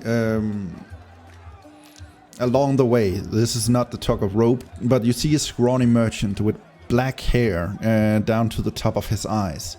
He's wearing what you can assume to be like a salesman's outfit, a blue shirt, teal-striped pants. He looks very clean for the occasion, but his hands are rugged, burned, and cut from his work. He has a cart full of various items. You see alchemist supplies, powders, an assortment of stones and herbs in the many drawers of the cart. On the ground, there's a bin filled with various potions of the entire spectrum of colors. And on the top of the sign, on the top of the card, it says Naylor's Wondrous Eccentricities. As you are walking further past him, you see another shop, another cart, a pet shop. In front of it sits a small gnome with a pipe carved like a dragon. His hair is graying and his beard goes to the chest. He has like this makeshift tent set up in front of his cart with several cages and animal beds out. The air is filled with the smell of fresh coffee and feathers. On the top of the tent it says Terrence Traveling Pet Shop. And as you walk past that, you come to the edge of town where you see a big circle has been lined up, and you see people are starting to gather as the tug of war contest is gonna be starting shortly. You hear the crier yell out, "Last chance to enter!" And and you see like people are starting to come closer, and there's this big rope that looks like the rope itself would probably be slightly heavy. But yeah, you see the next to the guy who's yelling out that there is like a stand where you can sign up. So you head over to the guy and try to sign up? Yeah, why not? Yes. Yes, we do. Alright, so what you see in front of you is like this small gnome sitting there with short black hair, like a goatee, and he's like wearing glasses and just scribbling away. He looks up at you. Would you like to enter? Yes, sir. That we do. I write my name, Bhorahim Cloudwalker. Oh, I will need a team name. What would be your team name for this event? Team Walker. Team Walker. Alright, let me sign that down. Alright, so you will be the 4th team we have in this contest. The prize is 50 gold coins. And of course we will take our cut. There will be betting and stuff available if you guys would like to bet for it. But be warned, if you are betting against yourself and competing, and then I see you lose on purpose, we will be notifying the town's guard. We will call you when it is time. And he looks over to the other two and just nods at you. And he has written down Team Walker. Gomme goes over to the bookie to place a bet. All right, you go over to the bookie. You see a man with a fine mustache, a nice hat, and a leather coat, like with big buttons on it. And he is smiling. He seems a little choppy, but you know he's probably doing well for himself. He looks at you. Care to make a wager? What are the odds for Team Walker? Well, currently they are slightly unknown, so we are not 100% sure where to place them. So currently we have the 2-1, because there's a pretty big feeling that the Arclights will win this one. And he points over where you see a group of three humans. One of them is, let me just check the description of these guys. 2 seconds. You see a thin man with golden skin and a goatee. His hair is dark and he has like a cheeky smile. He's dressed in leather armor.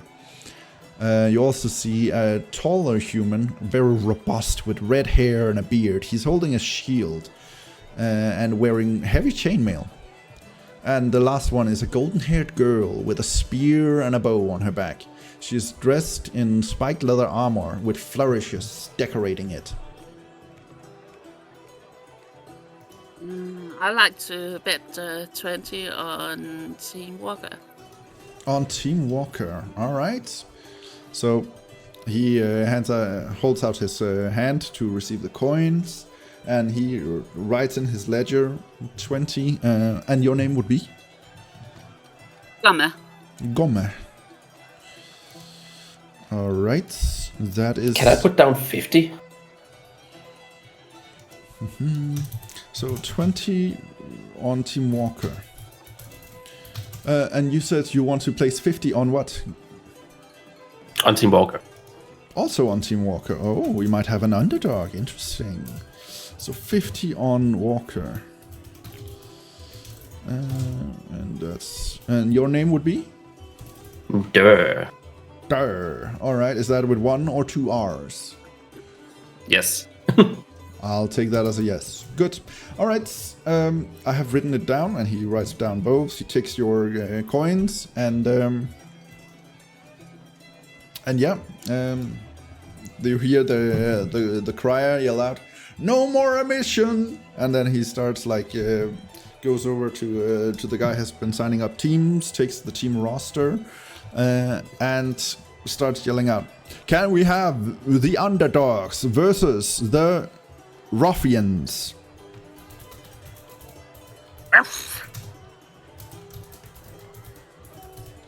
And what you see is like 2 groups of 3 people.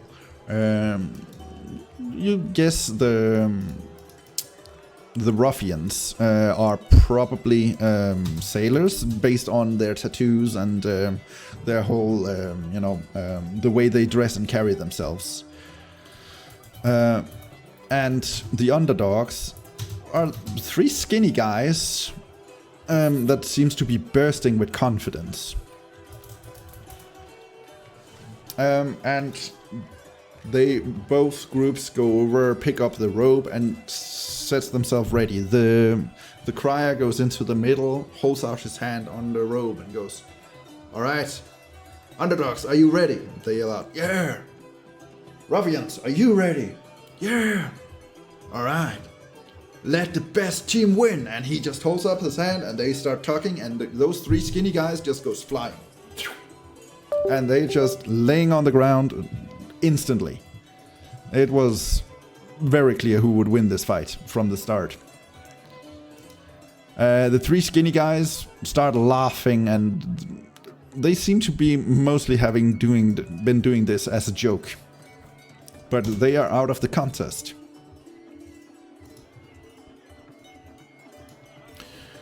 And then against you guys, he starts yelling out, "All right, then we have what did I call the the last team he pointed at before? We call them the ruffians and the underdogs, and It didn't give them a name. okay. Let's just say they are the travelers.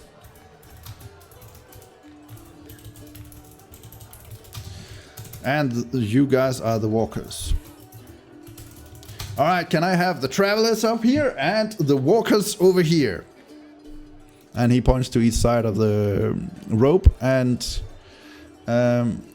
let's just see. Then I need each one of you guys to give me an athletics check. Athletic. Yes, and I will have to also do athletics for these guys. 5. I was so close to a 20. 19. Oh, come on. It just rolled off the 9. 8. Oh, you guys are not rolling very well. Hey, I got a 19. Alright. And I am rolling very well over here. I'm sorry, guys. And... Oh, okay, that's a bad roll. Okay, fair enough. So, plus... there we go. Alright, so what did you guys roll? Let's see, we have a 5, a 19, and an 8.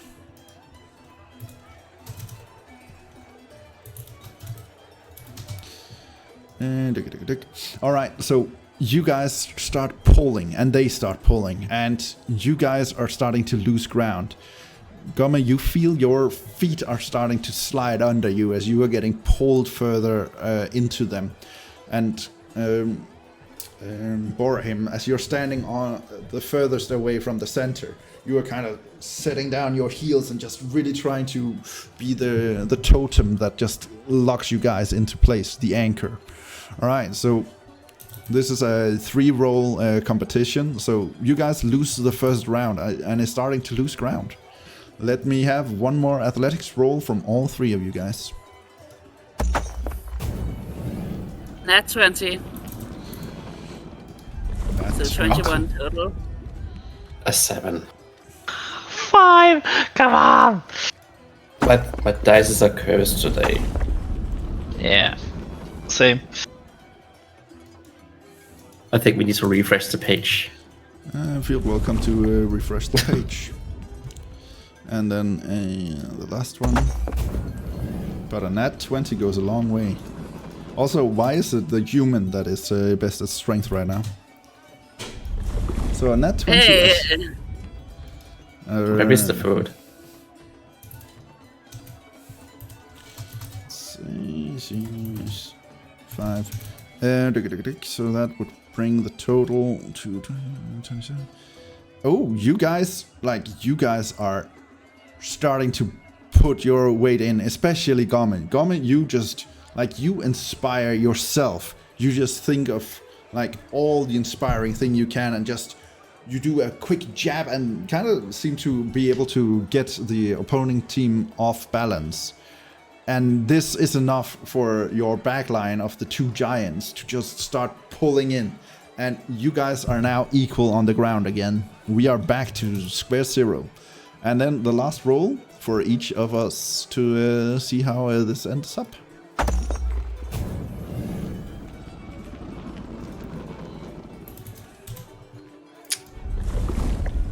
$16.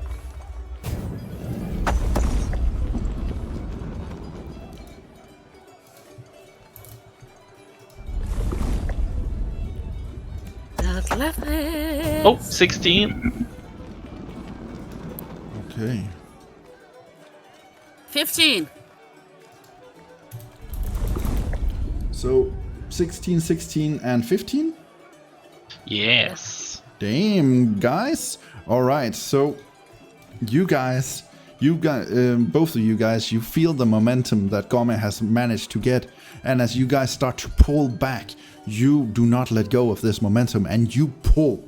And you see the enemy team, the girl starts to tumble. And Gomme once again just makes a jab at it, making the girl tumble even more. And you guys take this momentum, you pull the rope and pull it in. And you guys manage to win.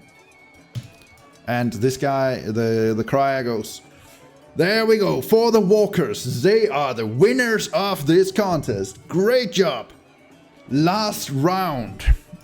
And then he calls up the ruffians against you guys. Before that, Gomme goes over to Durr.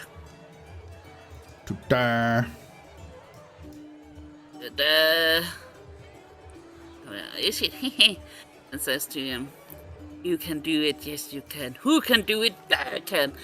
And you got a bardic inspiration."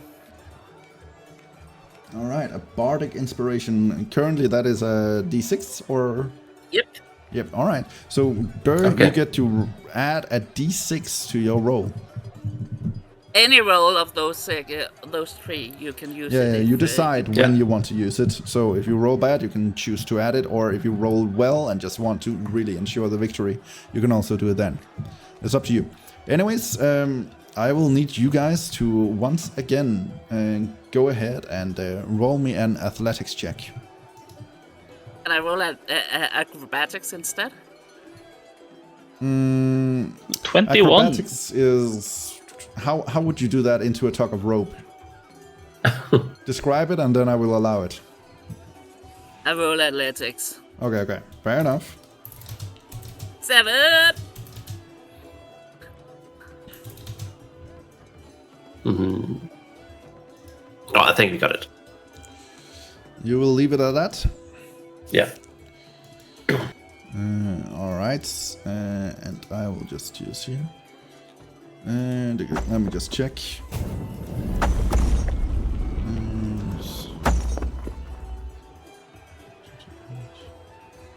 So they got a total of 35.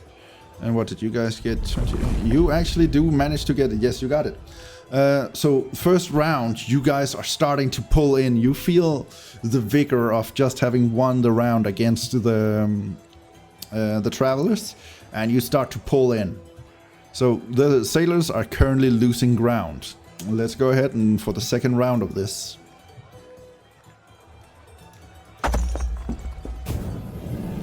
Gomme is really exhausted because no break, so he only. I got a net 20. I got a 3. I got a 4. But I'm gonna add the 6. I feel like that might be a good show. Oh. What is with your guys adding rolls now? Oh, by the way, Gomme, do remember that since you're human, you do have an inspiration, the heroic inspiration yourself. So if you want, you can re-roll a roll once per day. Yeah, but he got a nat 20, so even though it's not that high, I rather want to save it in case. All right, fair enough. So you guys, both Bhorahim and Gomme, are relaxing a bit since you're starting to get the upper hand. But this was the wrong time to do this. I'm exhausted. You're exhausted, fair enough. But this was the wrong time to do it because these guys rolled really well on this and they are pulling you guys back. So now we're again equal, 1-1. All right, time for the last round of this tugger rope war. 14. 13.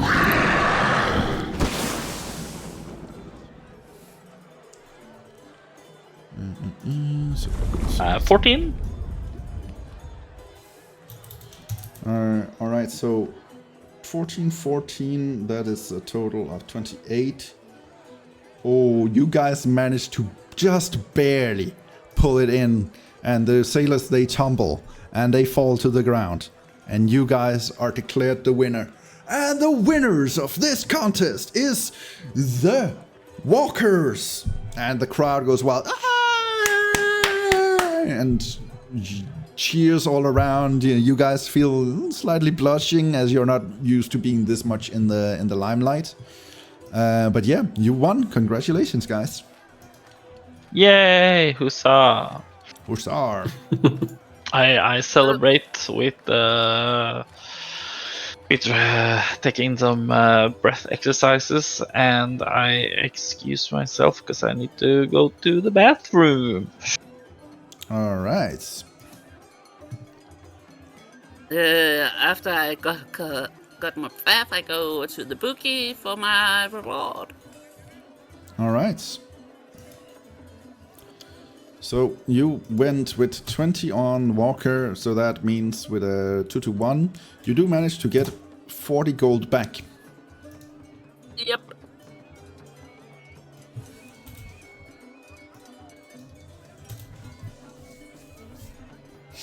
Do you also take the prize money? You also do get the prize money, which is 45 gold, so that's 15 gold each. No, I don't take the prize money. I just...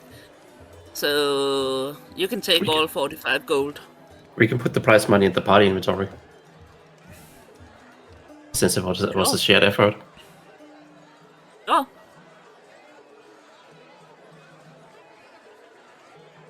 I add them. Okay. And you get your 100. Ooh, I get 100. Yes, because you put 50 down on Walker, so, well, it's a plus 50 because you also spent 50 to gamble, but yeah, still, it's good money, easy money. All right, and with this, the tug of war competition is over. The guy is like announcing, thank you all for joining. We are very much appreciative of this. This was interesting for sure. Come back tonight as the deer hunting quest will begin, and we will be showing this via magic to show you how the teams will progress. Sign up will be over here as with the tug of war. Also, and ask, can you tell me more about the deer hunting? And you see the small gnome with glasses looks up at you. Well, you go out to the forest, you kill a deer, bring it back. Ta-da! Yeah, but you said teams. Well, yes, this is a team effort. You can be anywhere between 1 and 4 people. Okay. You said there was a pet tent, right? Or animal tent? Yes, right before the part where you got over to now, there was Terran's animal shop. His Terran's I wanna go. traveling I wanna animal go in shop. there. All right. I go with you, but I am quiet because I have to go to the bathroom too. All right, since everybody needs a bathroom break, let's just take a 5-minute break. I will go get myself something to drink and be right back. Here's Arena. I'm just gonna get something to drink from downstairs so she will not see me. She is upstairs. You're a ninja, sir. Yes, all right, 5-minute break and we will be right back.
Hello.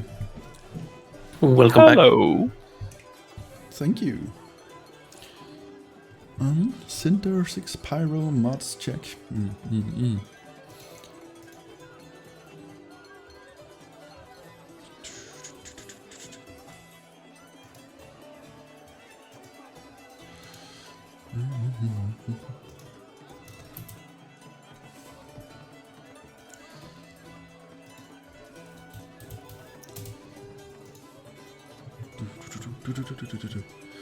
All right, good job, guys. You won the tug of war. Very impressed. Hey, we're rich, guys. I do vote that this gold go to the party stash. I think they already added it. Yep. Can I just show off, like, I'm showing my smart. screen here. I'll show off this. Look at this when I roll dice, because I, subscribe. I have, like, these special dice. Look at this. Yeah, cool. Oh, so that's what the sound is from. Yeah, I was like, what the fuck? Why do I have this? When I rolled a natural 20 before, a dragon showed up on my screen. I was like, what the fuck? Oh, that's Oh, I cool. got a dragon too. Wait, what dice are that? I don't know, some kind of subscriber dice. Mine is not subscriber.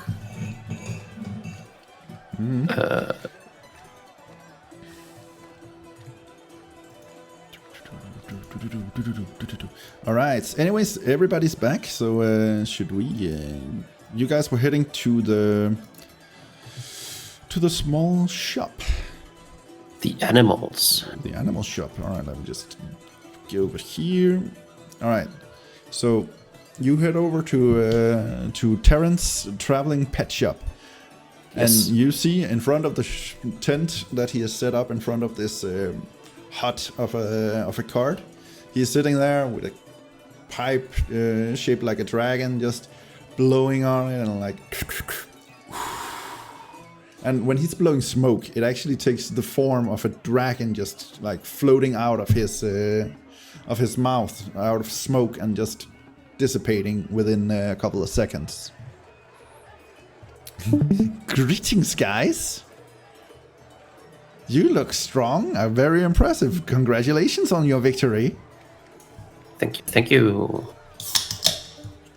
So, what can I do for you? What do you have in here? Offer. Well, I have various pets. Is there anything in particular in mind, or are you browsing? I was thinking if you had some, like, a good companion, maybe something that could help in a fight.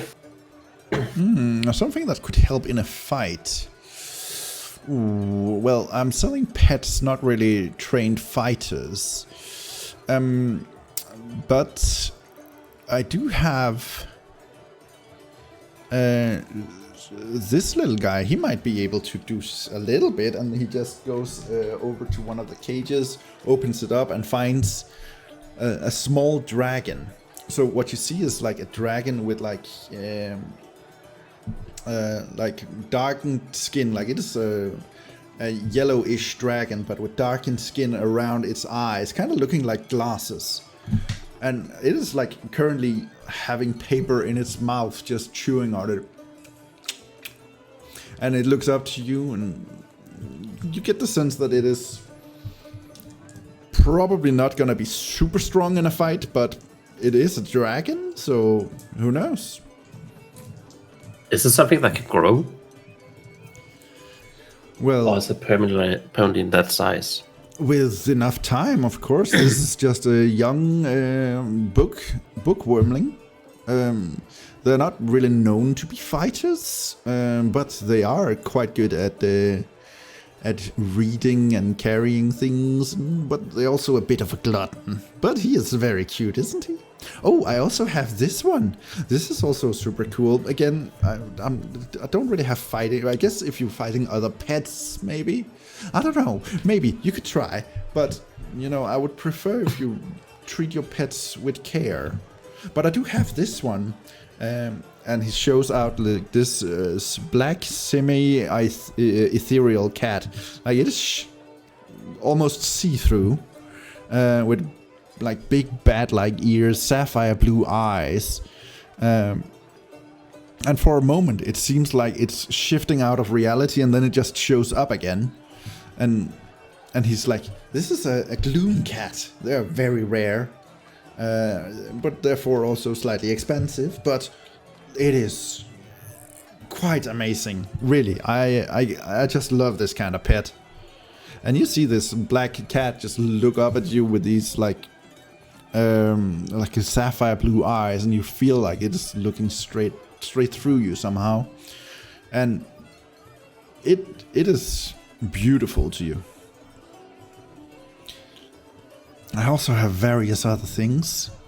Of course I have birds, cats, weasels, anything you could think of. Both a little bit of this and a little bit of that. Let me just go and check. And he goes into his tent again. And you see on the table next to where he was sitting, there's like this white cup of coffee that is standing on the table. It's like a peculiar blend of acidic ooze with creamy texture and spicy spirits. You sense... Give me an Arcana roll. If any of you others are also in this shop, feel free to also roll if you want. Arcana. 5. 16. 16, alright. Gomme and Bhorahim, you don't really get the sense of anything. But... Bhorahim and Durr don't get a sense of anything. Gomme, you do get a sense. Like, there's some weird kind of necromantic magic emanating from this little cup. And you see two bubbles form, like eyes, in this black-brown ooze. And it looks up at you in awe, like wondering what you're doing here. The cup tilts, and it grabs the white spoon next to it as a weapon and waves it playfully around against you. So this is like some sort of like small ooze coffee-like creature. Goes over and goes nearer to it and says, "Oh, you wanna fight?" And takes and use my finger to fight it, like we can fight spoon versus finger. All right, spoon versus finger. So it is like swinging this spoon against you, and like this little cup is just slamming at you, and it does almost nothing. But the smell of it, the aroma it has, is kind of cozy. And you see, as it moves, it leaves behind like this small small patch of this coffee stain on the table as it moves. But yeah, it is very cute for sure.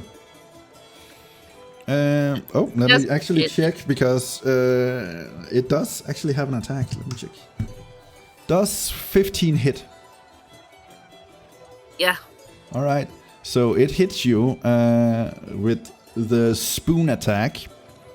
So you take 1 bludgeoning damage, as it suddenly strikes you very hard with the spoon. And as it sees you hurt, it goes like, "Oh!" And then it kind of puts the spoon down and just kind of nods at you. And Terence comes out from his tent again. Oh! Gomme will go like, "Oh, don't worry, little guy. It's okay." And smiles at it. All right. And Terence comes out and he sees like, "Oh, you've met my little friend. He is, of course, also a pet that you can have. I call him the homebrew, but of course that is just my name for him. Should you so desire to purchase him, you can choose a name of your own design.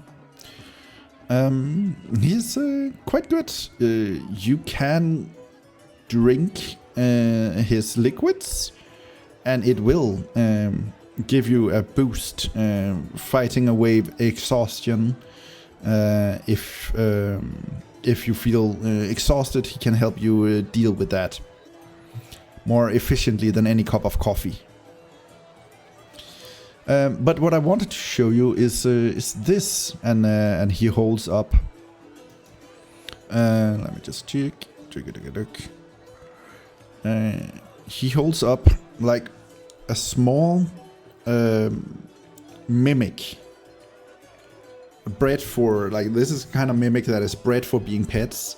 It looks like a small porcupine with small rocks on its head instead of spikes, and he like holds it out in his hand and goes like, "Can you be a fishing rod?" And you see the mimic just takes the shape of a fishing rod. He grabs it and goes, "Aha! Can you be a sword?" And it turns into a sword, and he just, "Hey, how about this?" And he just sits it down on the ground and just transforms back into this rocky porcupine creature. And it looks up at you and goes, "Meow." And you see in the cages behind him, there's like a black cat with this flawless fur that just is looking at all of this. Its eyes are like a deep orange color, and it just keeps observing you as you guys are browsing around the store. And in another cage, you see a completely white weasel with a red nose and black eyes. That seems to be not interested in you guys at all. And in a third cage, you see a horned owl, brown with pointed ears, orange eyes. Kind of like an all-knowing look on it, like it sees you as lesser beings-ish.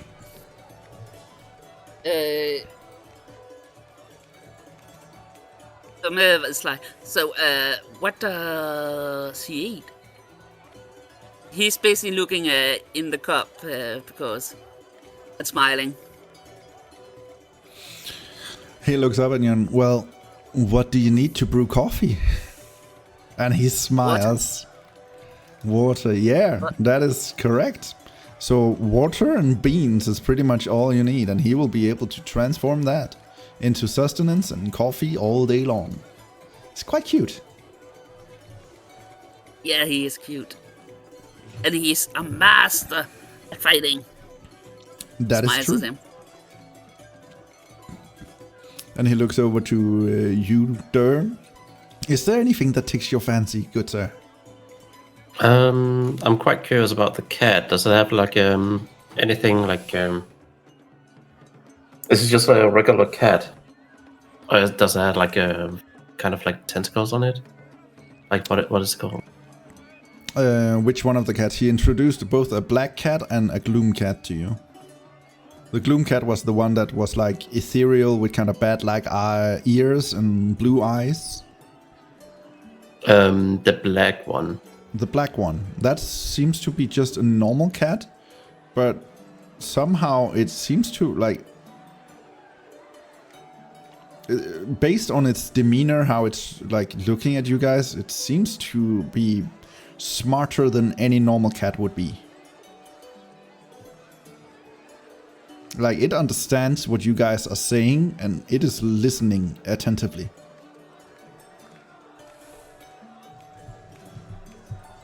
Gomme looks over at the cat and says, "It is a beautiful cat."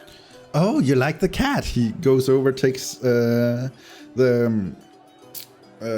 cage down, and just, you know, like sits it on its table next to the coffee cup ooze thingy, and like, yeah, this is quite a beautiful cat. It is, from all I know, quite a normal cat, but it does seem very clever. Also has a penchant for milk. Bring it milk and it will love you.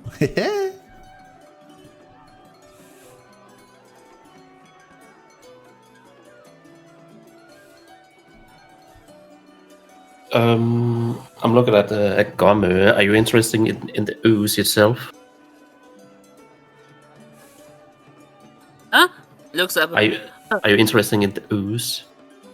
And you just Yeah, see this ooze looking up at you guys with like this big bubbly, like these two bubbles in the coffee, just like eyes, and then a small bubble as a mouth, and just goes.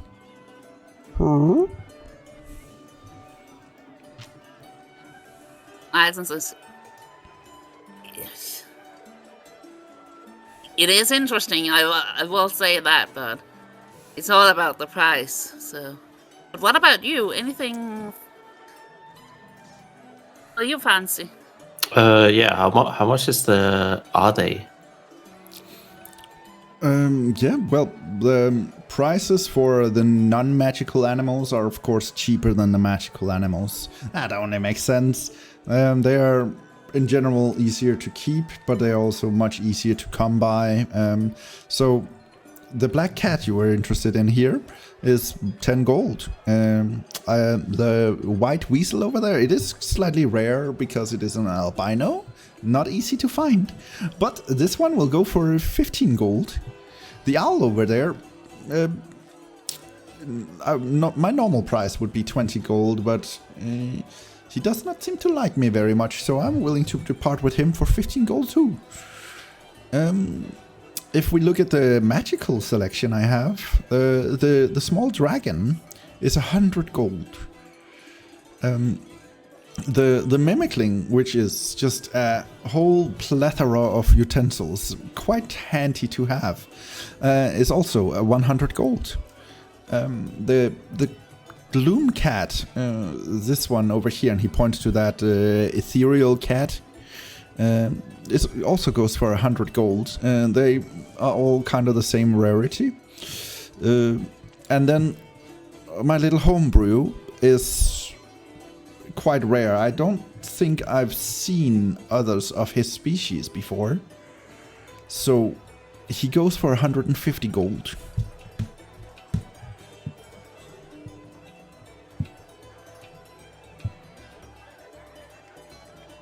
Wait, the ooze is 150? Yeah. Damn. You are an And he expensive just little like, guy, but- aren't you? But he comes with his own cup and spoon. You are such an expensive little guy, but you're cute. And it just looks up at you and just, bubbles with its mouth.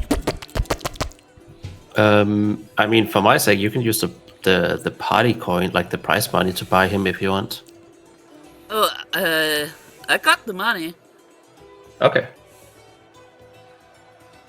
I got plenty of money right now, so. She is swimming. Swimming in money. But yeah, that dragon and what others was 100 coins? The dragon, the mimicling, and the gloom kitten are all 100 gold coins.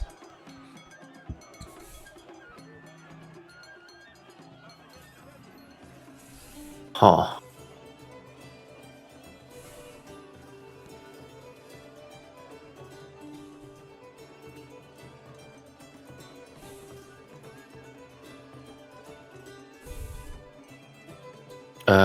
Guys, I don't know which one, the dragon or the gloom kitten. Ooh, What do you guys think? Do you have money though for either one of them, or do you need I to do. borrow? All right. Well, depends on what do you think Durr would have want. Like, he's from the forest, right? Yeah. Yeah.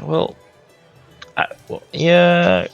Because So maybe not something with dragon on fire. I don't think so. well, a dragon, could be like the perfect hunter. Because if it's like a dragon, or more like a,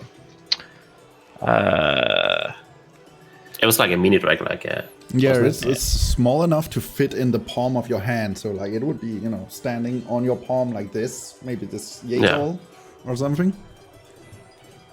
With like light brown skin, small wings that are currently too small to carry it.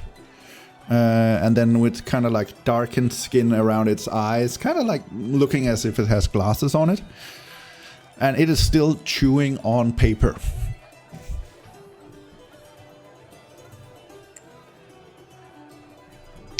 Yeah, well, depends though. If the cat is a bit smarter, well, yeah. That's why I kind of want to know like how the gloom kitten was looking like, because it did sound like what are they called? The bigger ones, Gloomstalker? No, because I thought like it might be one of Displacer Beast. Yeah, I thought it might be one of those. But it doesn't sound like it. It's not a Displacer Beast.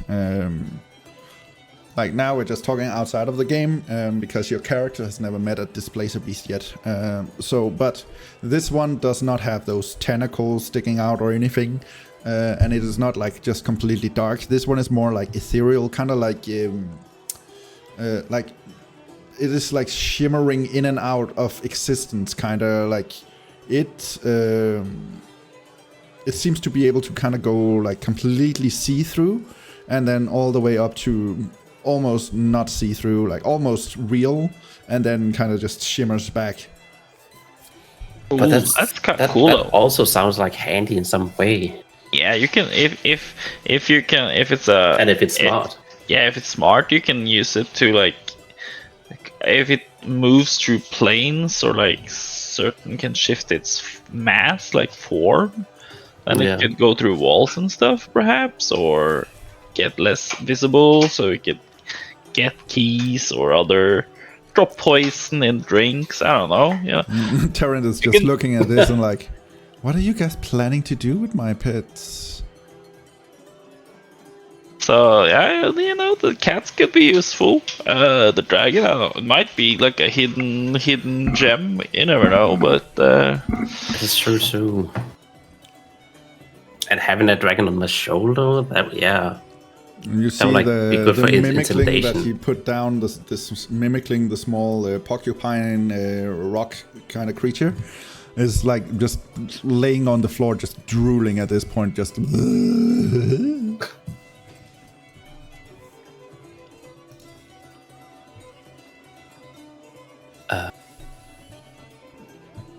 You know what? I think I want the dragon.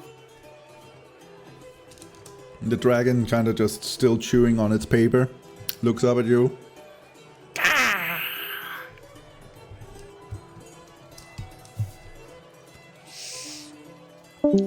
I fully believe in you of your choice, Durr.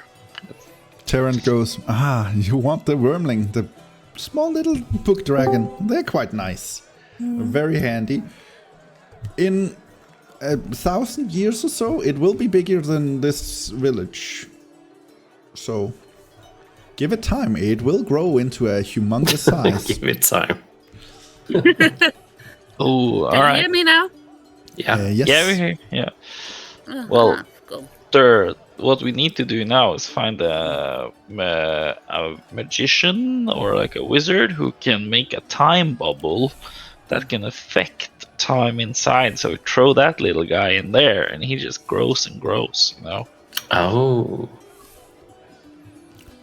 Looks at both of them and shakes his head.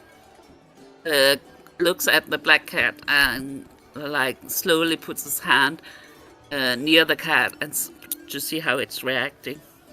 The black non-magical cat. Yeah. It looks up and you just nods politely at you. Looks. Do you want to come with us or do you want to stay here? He asks. It nods, and you get the sense it means yes. And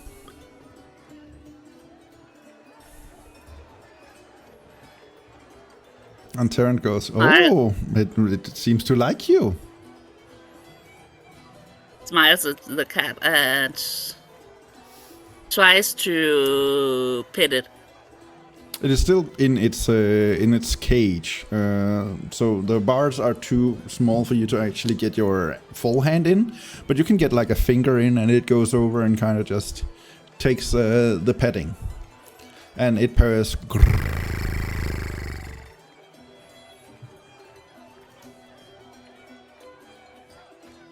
I think. Looks at the guys. I think half brewer and what name should we call you? Looks at the black cat. How about Slash? I was Or- thinking. How about Bhorahim? That's a pretty cool name as well. Looks at him and says, and you just hear Terran laugh. Bhorahim, what a silly name.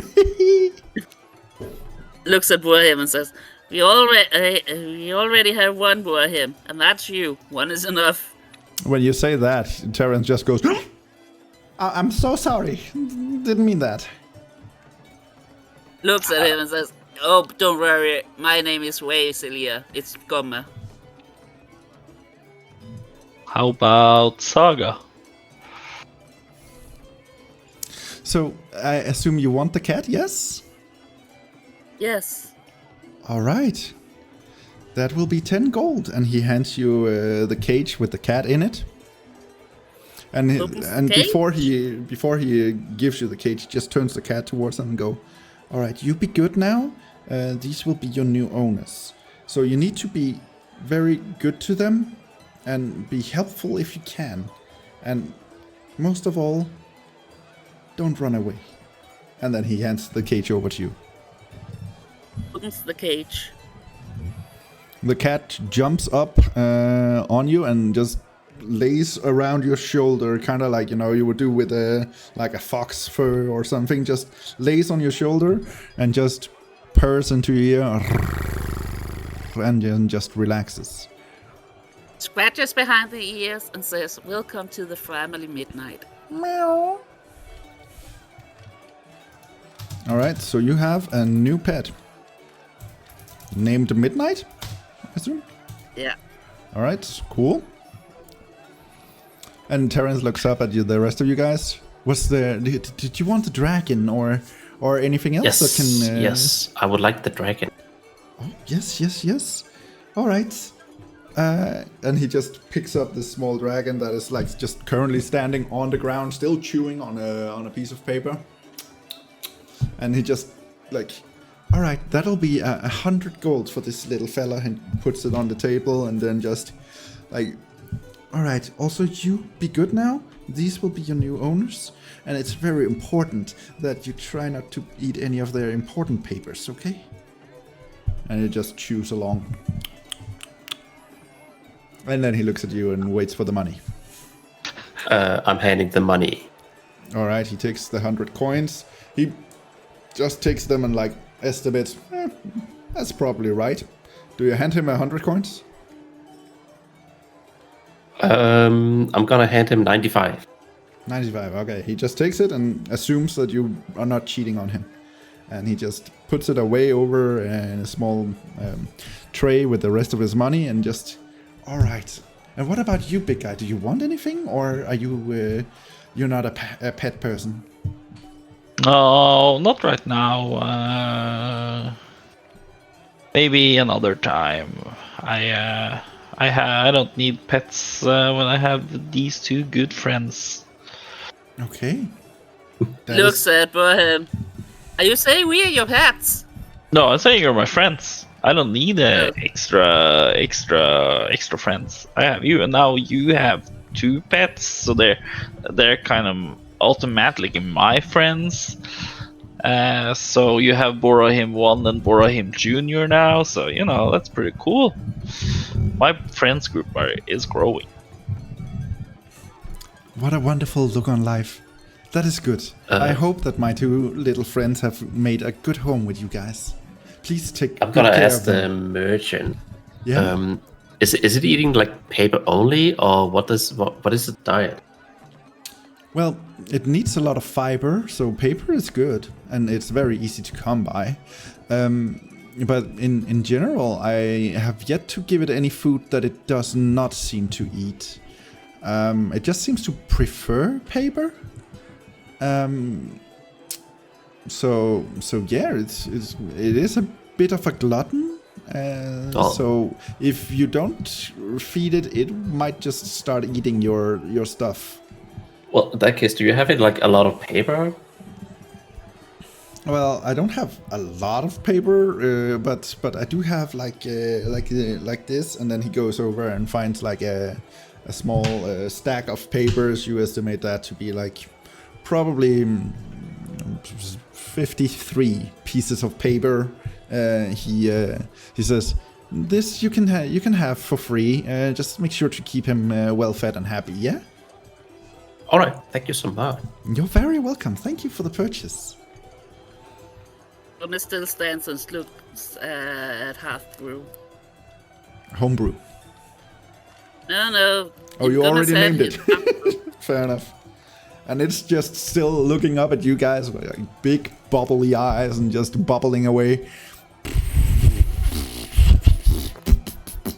I need to have a stack of important papers just so it gets, you know, a super the good type of paper. Half-brew, are you happy here?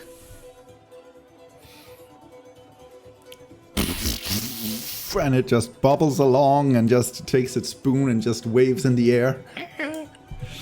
And he goes, "Don't worry, I make sure all my pets are the happiest. So you should never feel guilted into buying a pet. It is very important that a pet gets a good home. I would not have sold you Midnight or the little dragon if I didn't believe that you guys would take good care of them."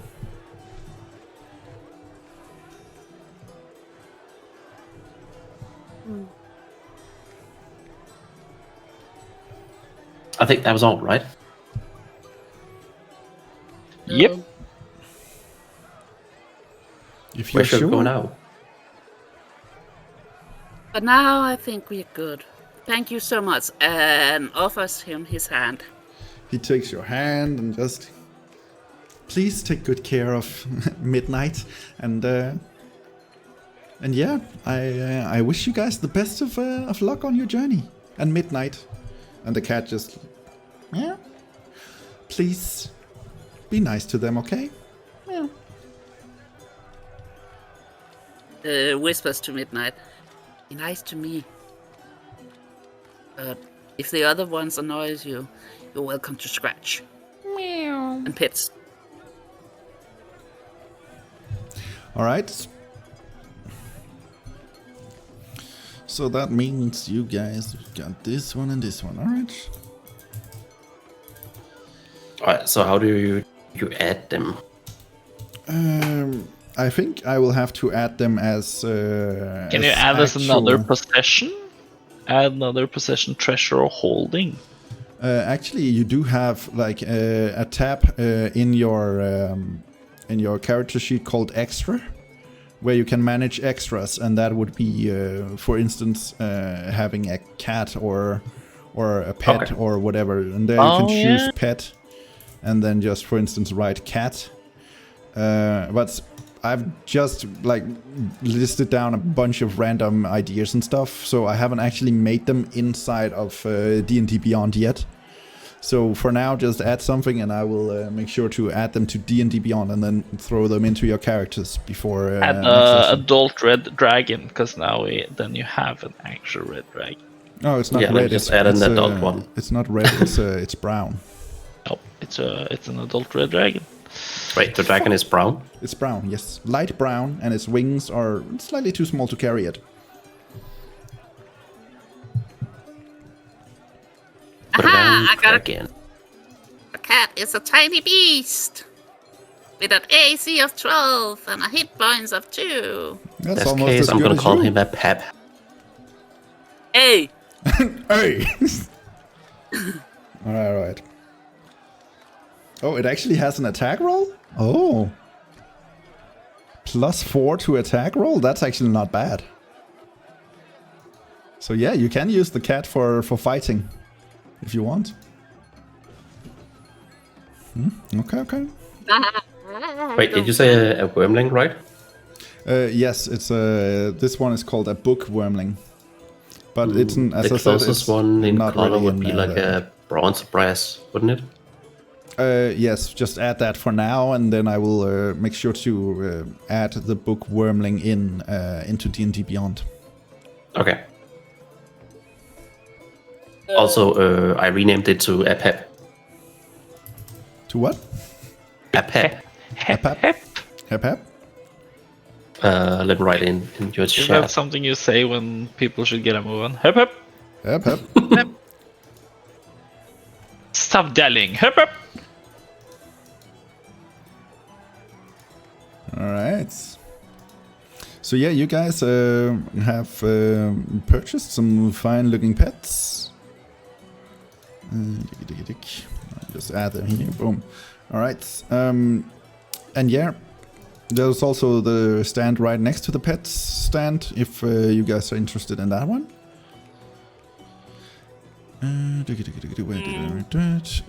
What you saw on the stand right next to the one where you are, this was Naylor's Wondrous Goods.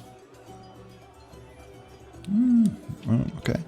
A scrawny merchant with black hair down to the top of his eyes. He's wearing like what you assume to be a salesman's outfit, and a cart full of various goods. You see like a discount bin in front of his store with like various potions and a sign that says 20 gold each.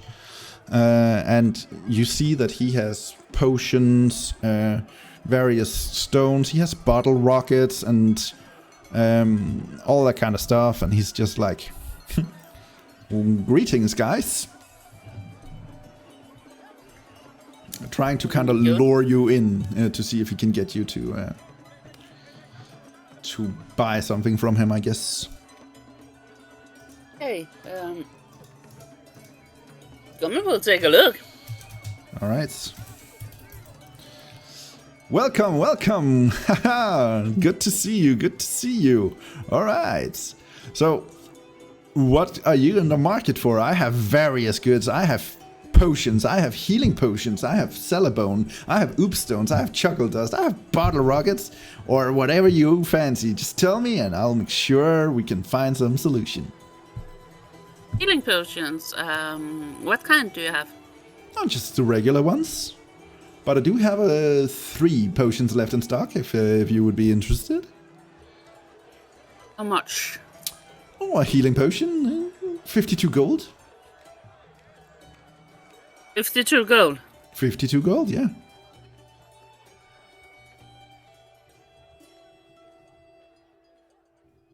How many have you got now? Well, if you buy I got one... 3 total.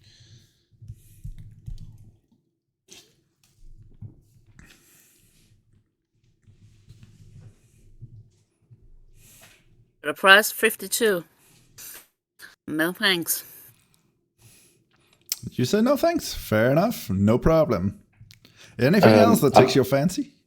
I'm gonna go up and ask him, do you want to do a trade with this frozen pelt for those 3 potions? What? No, I have no need of frozen pelts.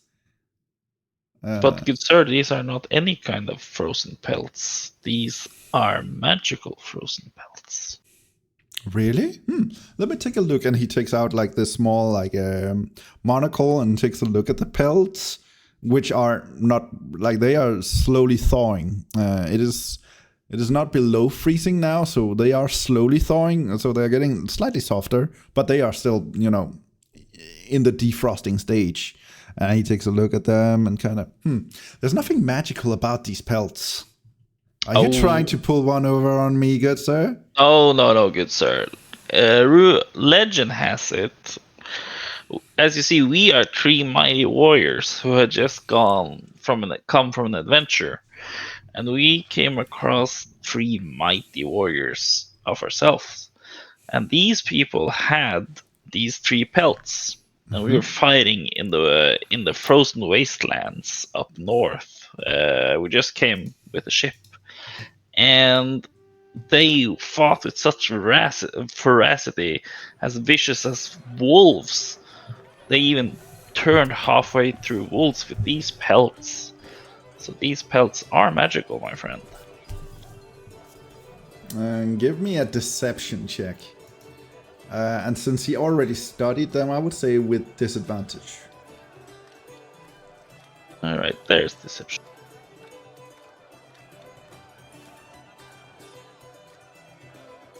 Oh, a 19? Alright, it's a 12. 12. Alright. Check. Oh, alright. He looks at you and goes, that's a good story. You should write a book, my friend.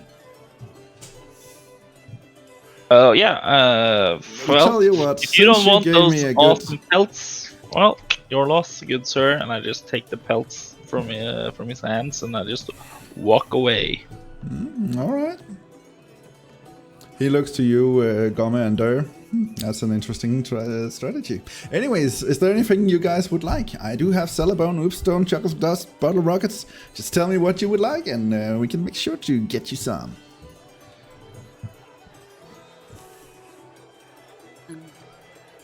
I am all good. You're all good. That is completely I'm fine. good. I'm good too. Thank you. Alright, fair enough. Have a good day. And he just waves you guys away. So where would you guys like to head up? Should we head to the... We have 2 contests. Should we check out the tavern before it's nighttime? Yeah, we can do that. We can do the drink. Yeah.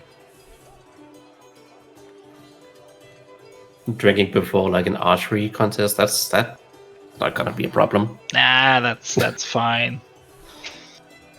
Who needs to be sober when firing, am I right? True.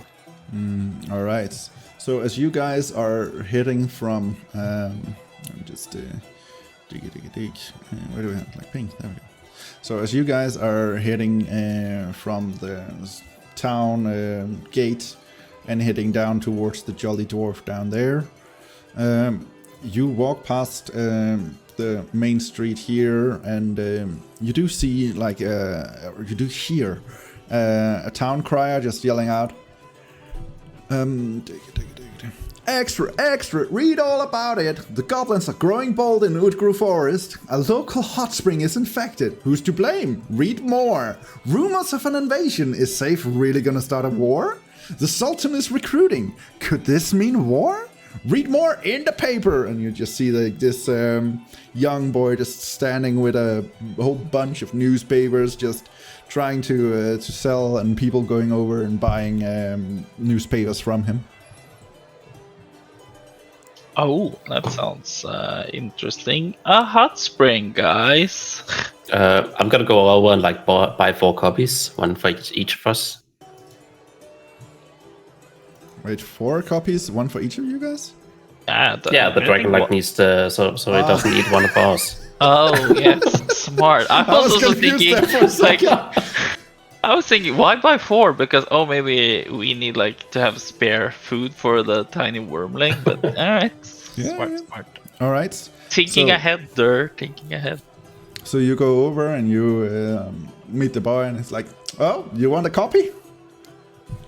Yeah, I take 4. 4? Oh, big reader, I see. But good sir, it is the same. It says in every episode, in every cover. It's just in case we lose one.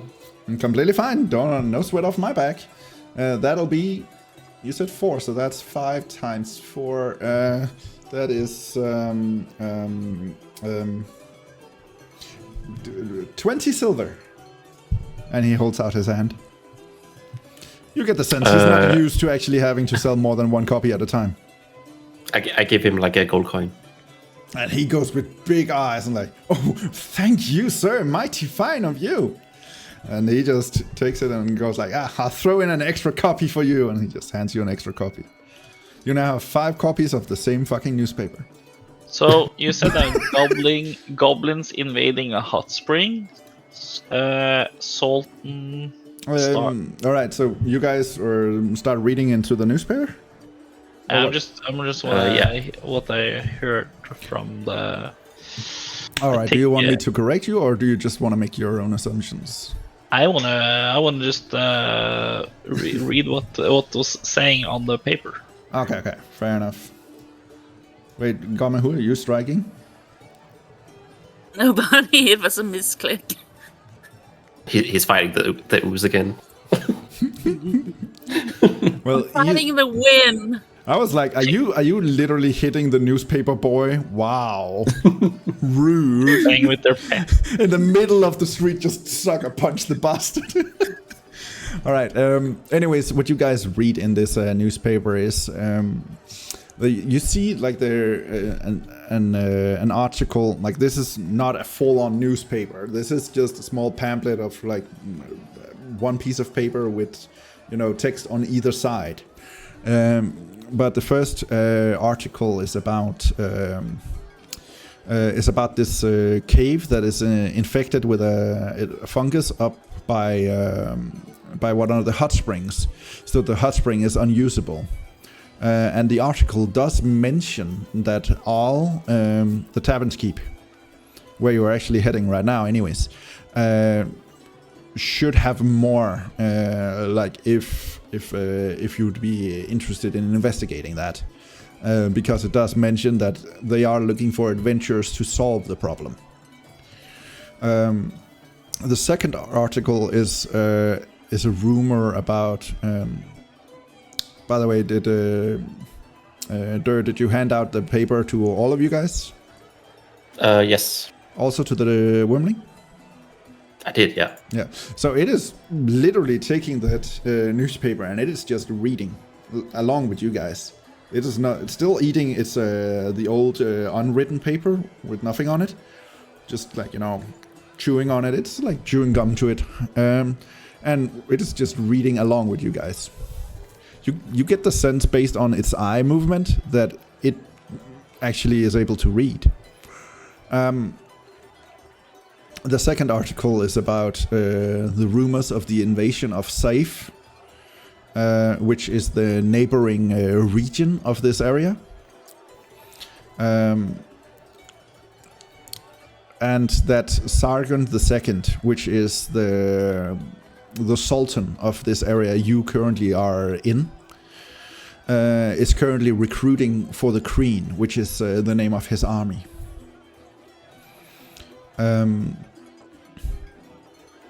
And was there anything else? Oh yeah, and then there was an article about goblins growing bold in the Utgru forest. And the article warns that several travelers have gotten missing in the area. And it warns travelers not to take the shortcut near the forest. And instead take the long way around to make sure they are not assaulted by goblins. And Utgru Forest is the forest that you grew up in, Durr. But you grew up in the southern region of that forest. It's a pretty big forest.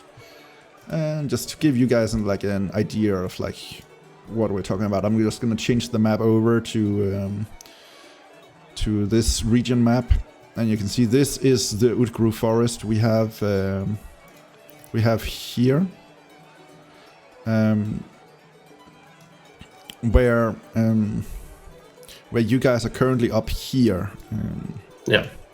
In the palebank, and down here was that the inn where you guys started meeting at the edge of the Utgru Forest, and you grew up over down here by on the other side of the river.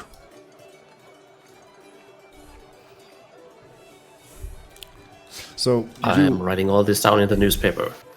All right. So as you guys finish reading the newspaper, you see that the wormling. I'll just change this over to. There we go. The wormling kind of also finished reading the newspaper, and as it finishes, it takes a bite out of the corner and just. Apparently, the newspaper tastes delicious. All right, so you guys were heading to the Jolly Dwarf. Hands the newspaper back to Durr and says, "I read it. You can use it as a snack later." Oh, for me? Thanks. The wormling looks up like it is scared you might actually eat the newspaper.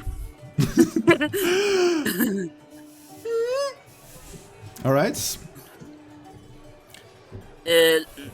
When Gomme sees this, he's just holding it for you. And it looks happy again, and it kind of wags its small little stubby tail behind it, kind of like a dog would do, but it just looks weird when a lizard does it, but it's cute.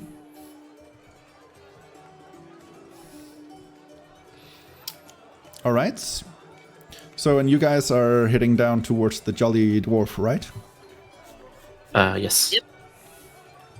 All right, and you walk past this main street here, and you see that other people are currently, trying to play the games. And Gomme, you are a little bit frustrated because you see some people are losing to the cup game where you noticed him cheating. Yeah. Gomme is like, he is sure all of those animal games are rigged in some way, because he would rig them. All right.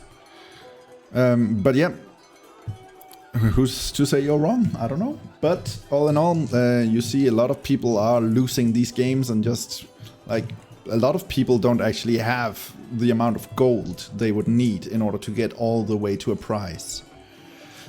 So in that way alone, it is a scam, because getting a total of 50 points costs a minimum of 25 gold, and that's a lot of gold for a normal person.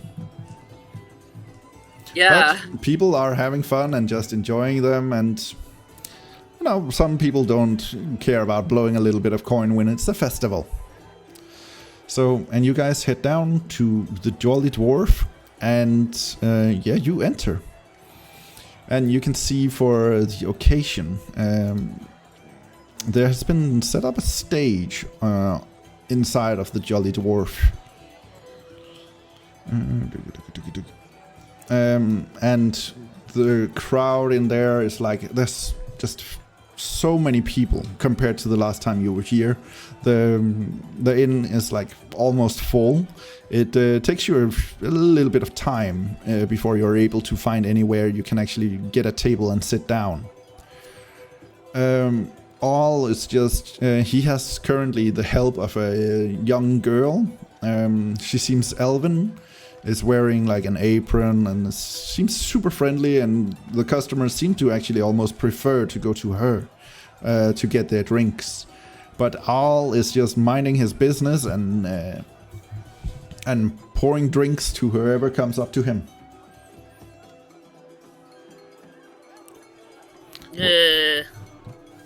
Goes over. All right, you go over. A friendly face. It's good to see ya.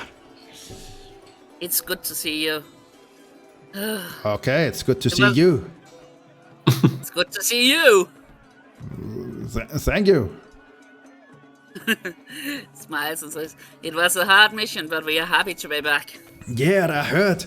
It's great. You know what? Drinks on me. Rest of the evening. How about that? Oh, no, we couldn't. Oh, if you insist, of course it would be an honor. But I was actually... I'm not gonna thinking insist. You either take it or you don't. I take it. Ah, that's my boy. Good. Anyways, what were you saying?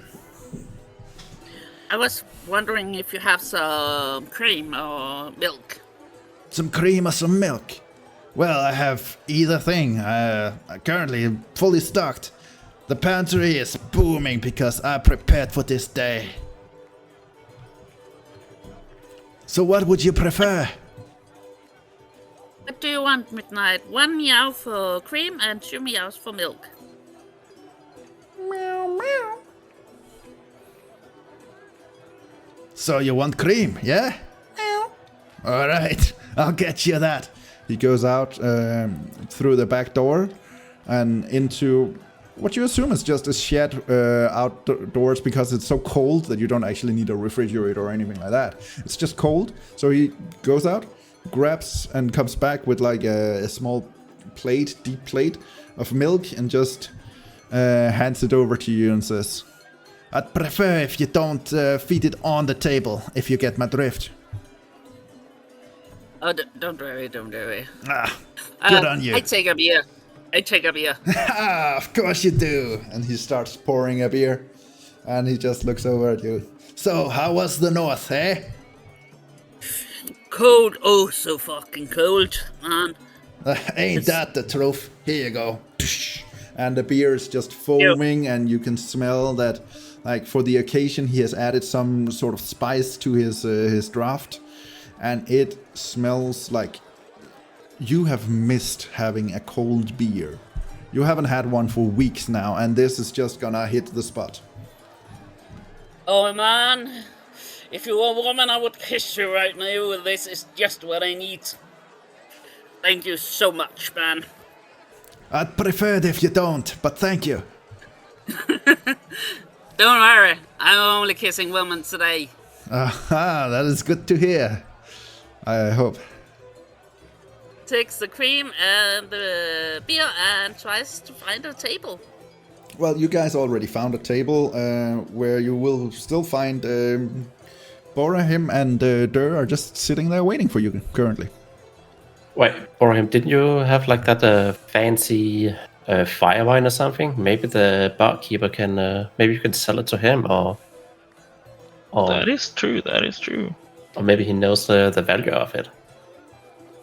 Yeah, I did get it appraised by the buyer, if I remember correctly. Yeah, it was pretty valuable. Yeah, I think 50 gold or something like that. Yeah, I can definitely. That's a good idea, good sir. As Gomme comes to the table, I just walks up from the table again and just. Oh, when you're up there, can you get something to drink for me? Oh, sure. What's your poison, Ice. my good sir? Beers are free for us tonight. Oh, just beers or all kind of drinks? I don't know. You have to ask, but if you are in the drinking contest, maybe you shouldn't drink too much beer. Oh, true. Smart. Well, yeah, regarding how many are gonna join the contest? Just me or all of us or? I'm gonna join it. Alright, well, then we start light. One beer doesn't hurt anybody, am I right? So I go up to the bar. All right, so you head up to the bar. You kind of have to like squeeze in between people, but considering your size, people do tend to give you more room because you're slightly intimidating. So, like, excuse me, I'm sorry. I know I'm a big guy. I know. I don't mean to, I am who I am. But yeah, I'm just trying to get to the front desk over here. So yes, excuse me, thank you. Yes, good sir, can I get 2 beers, please? Hey, another friendly face. It's good to see Yeah. you. Of course, 2 beers, no problem. Yeah. You guys did the small, the scrawny guy. Did he tell you guys you're drinking free tonight? Yes, we heard. Is it just beer or all kind of poisons? Well, I would say as long as it's not my top shelf, that's fine. And so, what would you like? All right, But I will say have... though, my beer, I currently have a new recipe just for this festival. It is to die for. Okay, sounds good. I will have 2 of those and two whiskeys, good sir. 2 whiskeys. That is a fine choice. Batilda, can you make 2 whiskeys? And you see the girl just, oh, yes, of course, I'll, no problem. And she starts pouring, and he just starts pouring beer. Haha, you're enjoying the festival. Oh, yes, I am very much. It was good fun. How long does the festival last? It's just, it should be done by tomorrow. We have been partying for 3 days now. Oh, damn. There you go, Well, 1 beer, next one. I hope but you're business coming in a has been good booming. time because tonight we do have the great concert from Kefi. She will be coming on the stage in just a moment. Trust me, she's that's cool. singing amazing. Here you go, And- second beer. Thank And you. here Do you we have the sign up for the shots. drinking challenge here or? Yes, the drinking contest. It will continue. It will. We had a drinking contest yesterday also. So there's not as many contestants today as there was yesterday because they can't hold their liquor. That's fine though. We still have already signed up 5 people. Would you like can, to? sign up me and Durr, please. You and that's the green guy, yeah. That's the green guy, the green lovely guy. All right, let me just get my pen out, and he takes a pen out from under his, stashed it behind his ear, grabs and just on a sheet of paper, he's just like writing down your name, and you notice he's just misspelling it horribly, but that's fine. As we stand It's there, I Durr with rummage 1 or through 2 Fs. Oh, 1 or 2 Fs? Yeah, Durf. Oh, there's the three R's. 3 R's. Yeah. So it's like Durr. Yeah. Fine. All right, thank you. All right. Anything else? No. Actually, I have something for you, and I start to rummage through my backpack. As we were exploring, I found this old whiskey. I think you would like. Let me rummage through, and then takes a bit longer than I thought, and I'm like, oh shit, that's right. I used it as a firebomb. Well, you would have liked it, good sir, but it was a dwarven fire whiskey. But we You have showed to me that. use. You showed me that last time you were here. Oh, I did. I thought it was all right. Okay. Yeah. It was the dwarven whiskey, the fire whiskey. Yeah, you showed me that. Yeah. Oh, I thought that was up north. Oh well, you I know. thought so too. Yeah. Well, it's easy to forget, you know. It's fine. Don't worry about it. Well, then I take all the drinks and I go to the table and I give beer to me and to Durr, and I say to Durr, "Here is for some extra courage, but you don't need to drink it all the way. The whiskey, of course." All right. And you go all the way up and close to... it's actually close to the stage, the table you found. And you manage to pass through the people. Again, kind of giving you way because you're slightly intimidating. So you manage without any... actually, give me... just for fun, give me an acrobatics roll. To see if you spill any of the beer. Because you are holding 2 beer glasses and 2 whiskeys at the same time. 13. 13, alright. The DC was 10, so you actually do manage to twinkle toes yourself all the way around and not spill any of the beer. Alright, so you get all the way back to the table.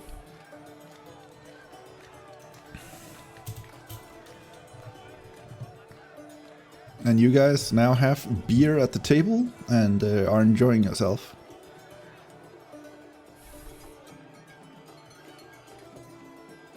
Yes, I take a good sip of the beer and I was like, this is some fine tones. And I raise my glass and I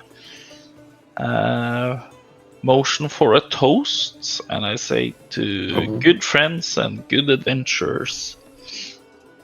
Agree. Now for a job well done. Yes, Cheers, and to our new family members as well, the tiny paper dragon and the mimic thing. Alright, Mimic so thing. you guys click the... Yeah, did you buy the mimic thing, or did you buy a cat? Or did you buy the cat, or? Just a cat. You just the cat. I thought you buy the mimic thing. Okay. No. Nobody seemed interested in the poor little mimic. Just because he's drooling a bit. And nobody wants a ditto. Alright, so you guys sit down, you enjoy yourself, drink the beer. There's an announcement, like all is yelling out that like within 1 hour the beer drinking contest should start.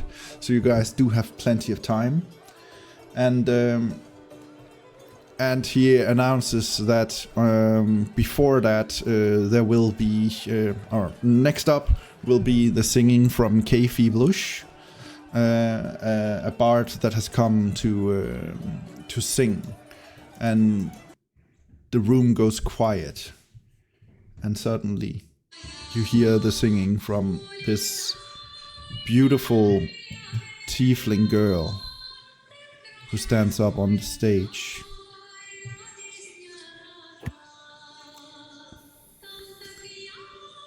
Let me just find her.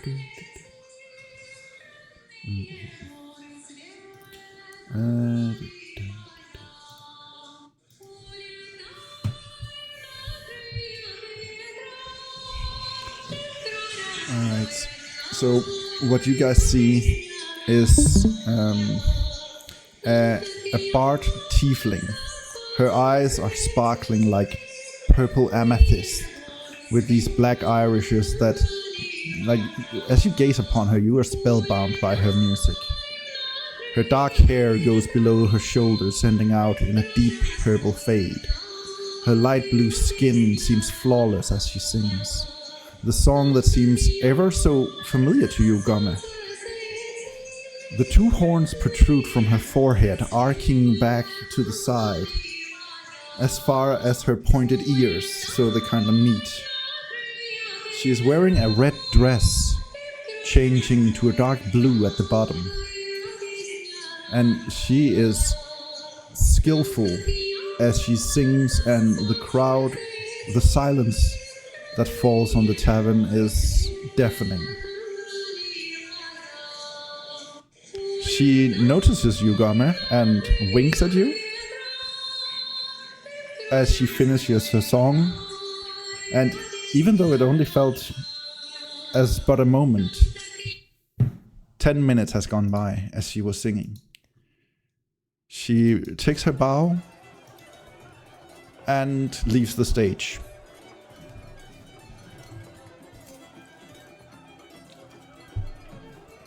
I just quickly just stand up and applaud.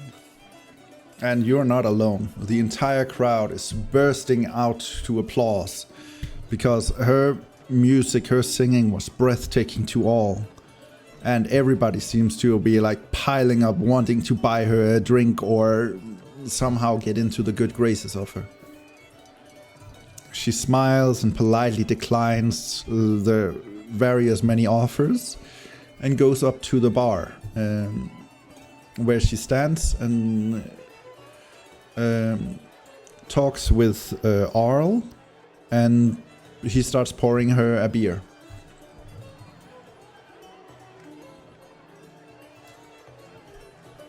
Gomme's eyes are following her. Yes, alright. She smiles, and it's like the way she handles herself, the way she moves is graceful beyond anything you remember ever seeing, but somehow it still seems familiar to you.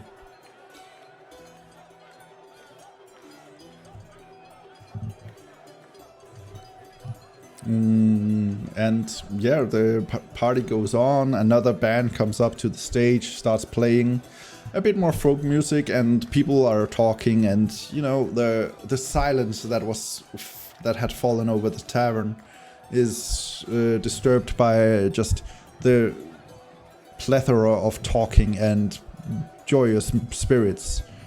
And you hear all announce that half an hour until the drinking contest. What would you like to do?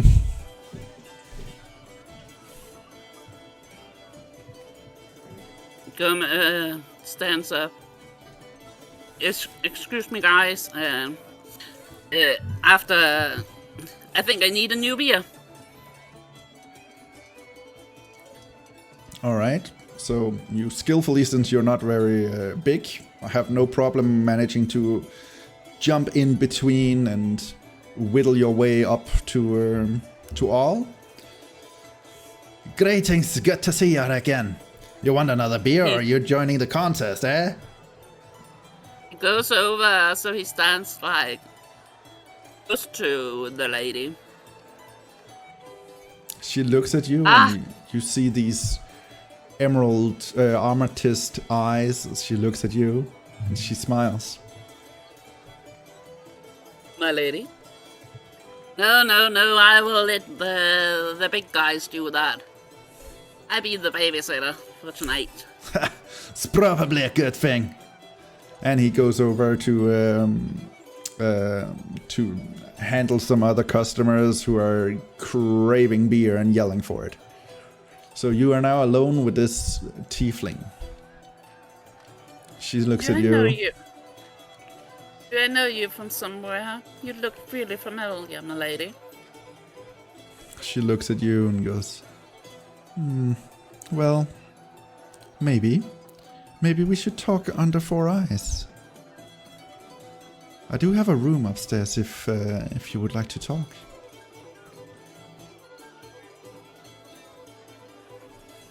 Lead the way. She grabs your hand, and you feel a tingling sensation as she touches you. She drags you with her through, and like she moves gracefully, avoiding all the customers, as she just drags you along up the stairs and up to the top of the tavern. Up there, she opens the first door and goes into the room.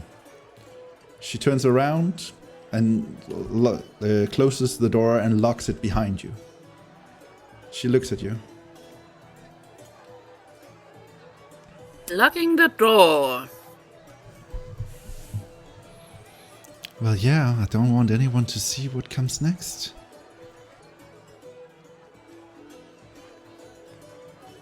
She takes out her hand and like she's getting close to your face and you think she's about to kiss you. But No, I don't. it feels to you like she's going to kiss you, but she grabs what you didn't know you had, a necklace. And she whispers into the necklace, Oslobodjanje. And you get an immense amount of memories rushing into you. You remember yourself, you remember who you are, the mission you have, the college you have attended. You look down to your hands and you see that they are not your own. You run your tongue along your teeth and feel flat human teeth that suddenly feels strange to you. This is a guise you're wearing to blend in. And you remember your mission to get close to Myrden, to find out what the Archons are up to, if they can be trusted, and to record the valorous story that is unfolding. She pulls you in for a hug, and you feel her holding you tightly, but for a moment. The familiar arms around you. She takes a step back and looks you in the eye. Report, soloist Gomme. And you know when she says that she wants you to report of how your mission goes. Are you getting closer to Myrden? How is your relationship with him?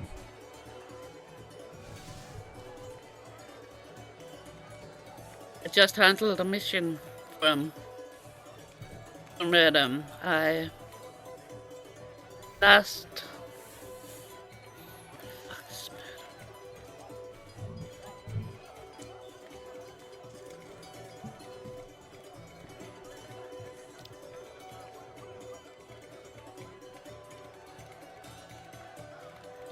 I saw him, his powers were replenished. So we took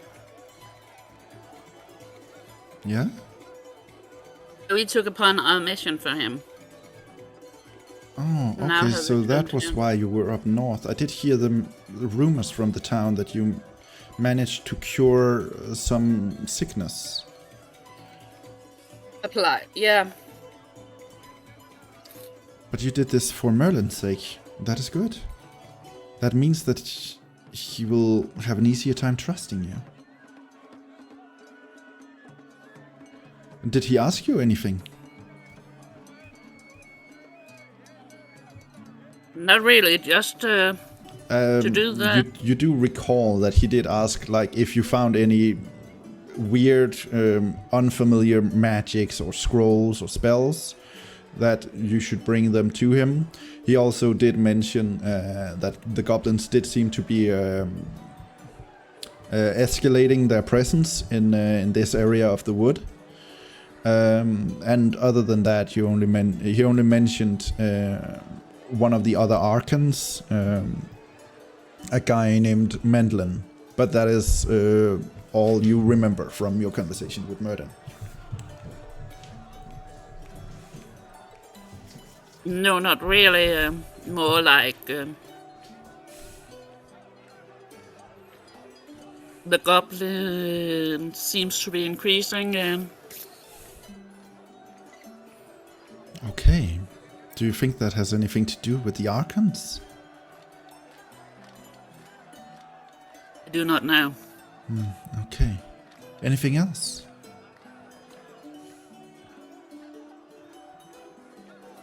As a man of magic, he's always after scrolls and tombs and stuff like that. So if we find anything, always hand them over. Oh. Well, okay, so I do have a spell scroll that you could probably use to get into the good graces of him. and she hands you a spell scroll. And this scroll is tattered, and it is looking old. Like, this is old magic that you are unfamiliar with as you take a look at this spell scroll. And you roll it up again, and you have a spell scroll. I'll just send it to you here. That you can either give to him or... there you go. Or use yourself or whatever, but she actually hands you the spell scroll. She looks you in the eyes and says, "Thank you for the update. Keep up the good work. I'll find you again in some time for your next update. Be safe." She leans in, kisses you on your cheek, and waves her hand in front of your face. "Your grip on reality I do deny. I take your memory and modify." And she casts Modify Memory on you. Do you resist?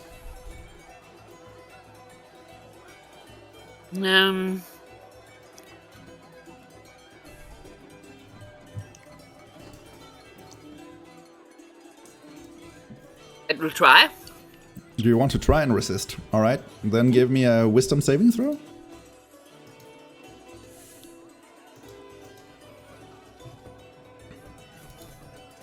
Then?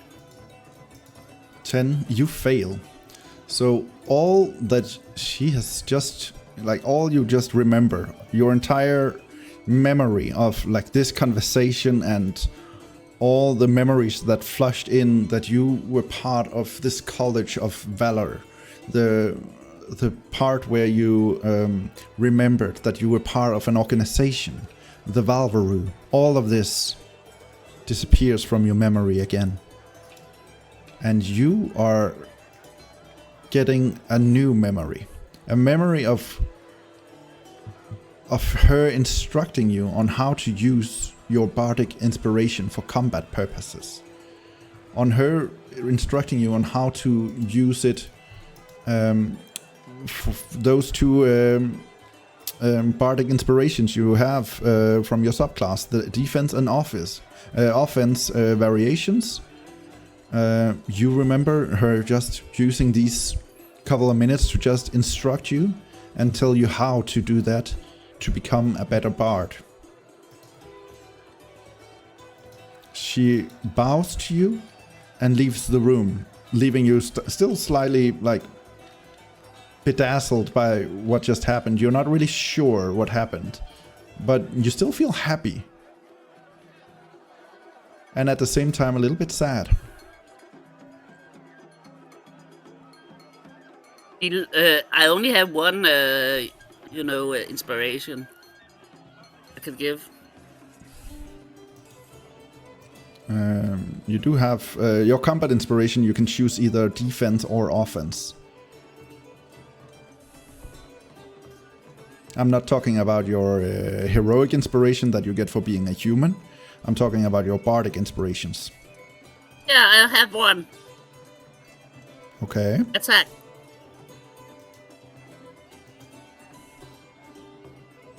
Well, if you look under your features and traits, and then roll down to combat inspiration, you will see both offense and defense available to you. Both of them are a use of reaction. But they are now unlocked for you, so you will be able to use them in combat. Okay. Yes. And you head down to the tavern where you meet with your friends again. And I think this is where we will end it for tonight. So thanks to all who tuned in. Thanks to all who will watch this on YouTube later. I really enjoyed it. And thank you guys for playing. Yeah, thank you. Thank you.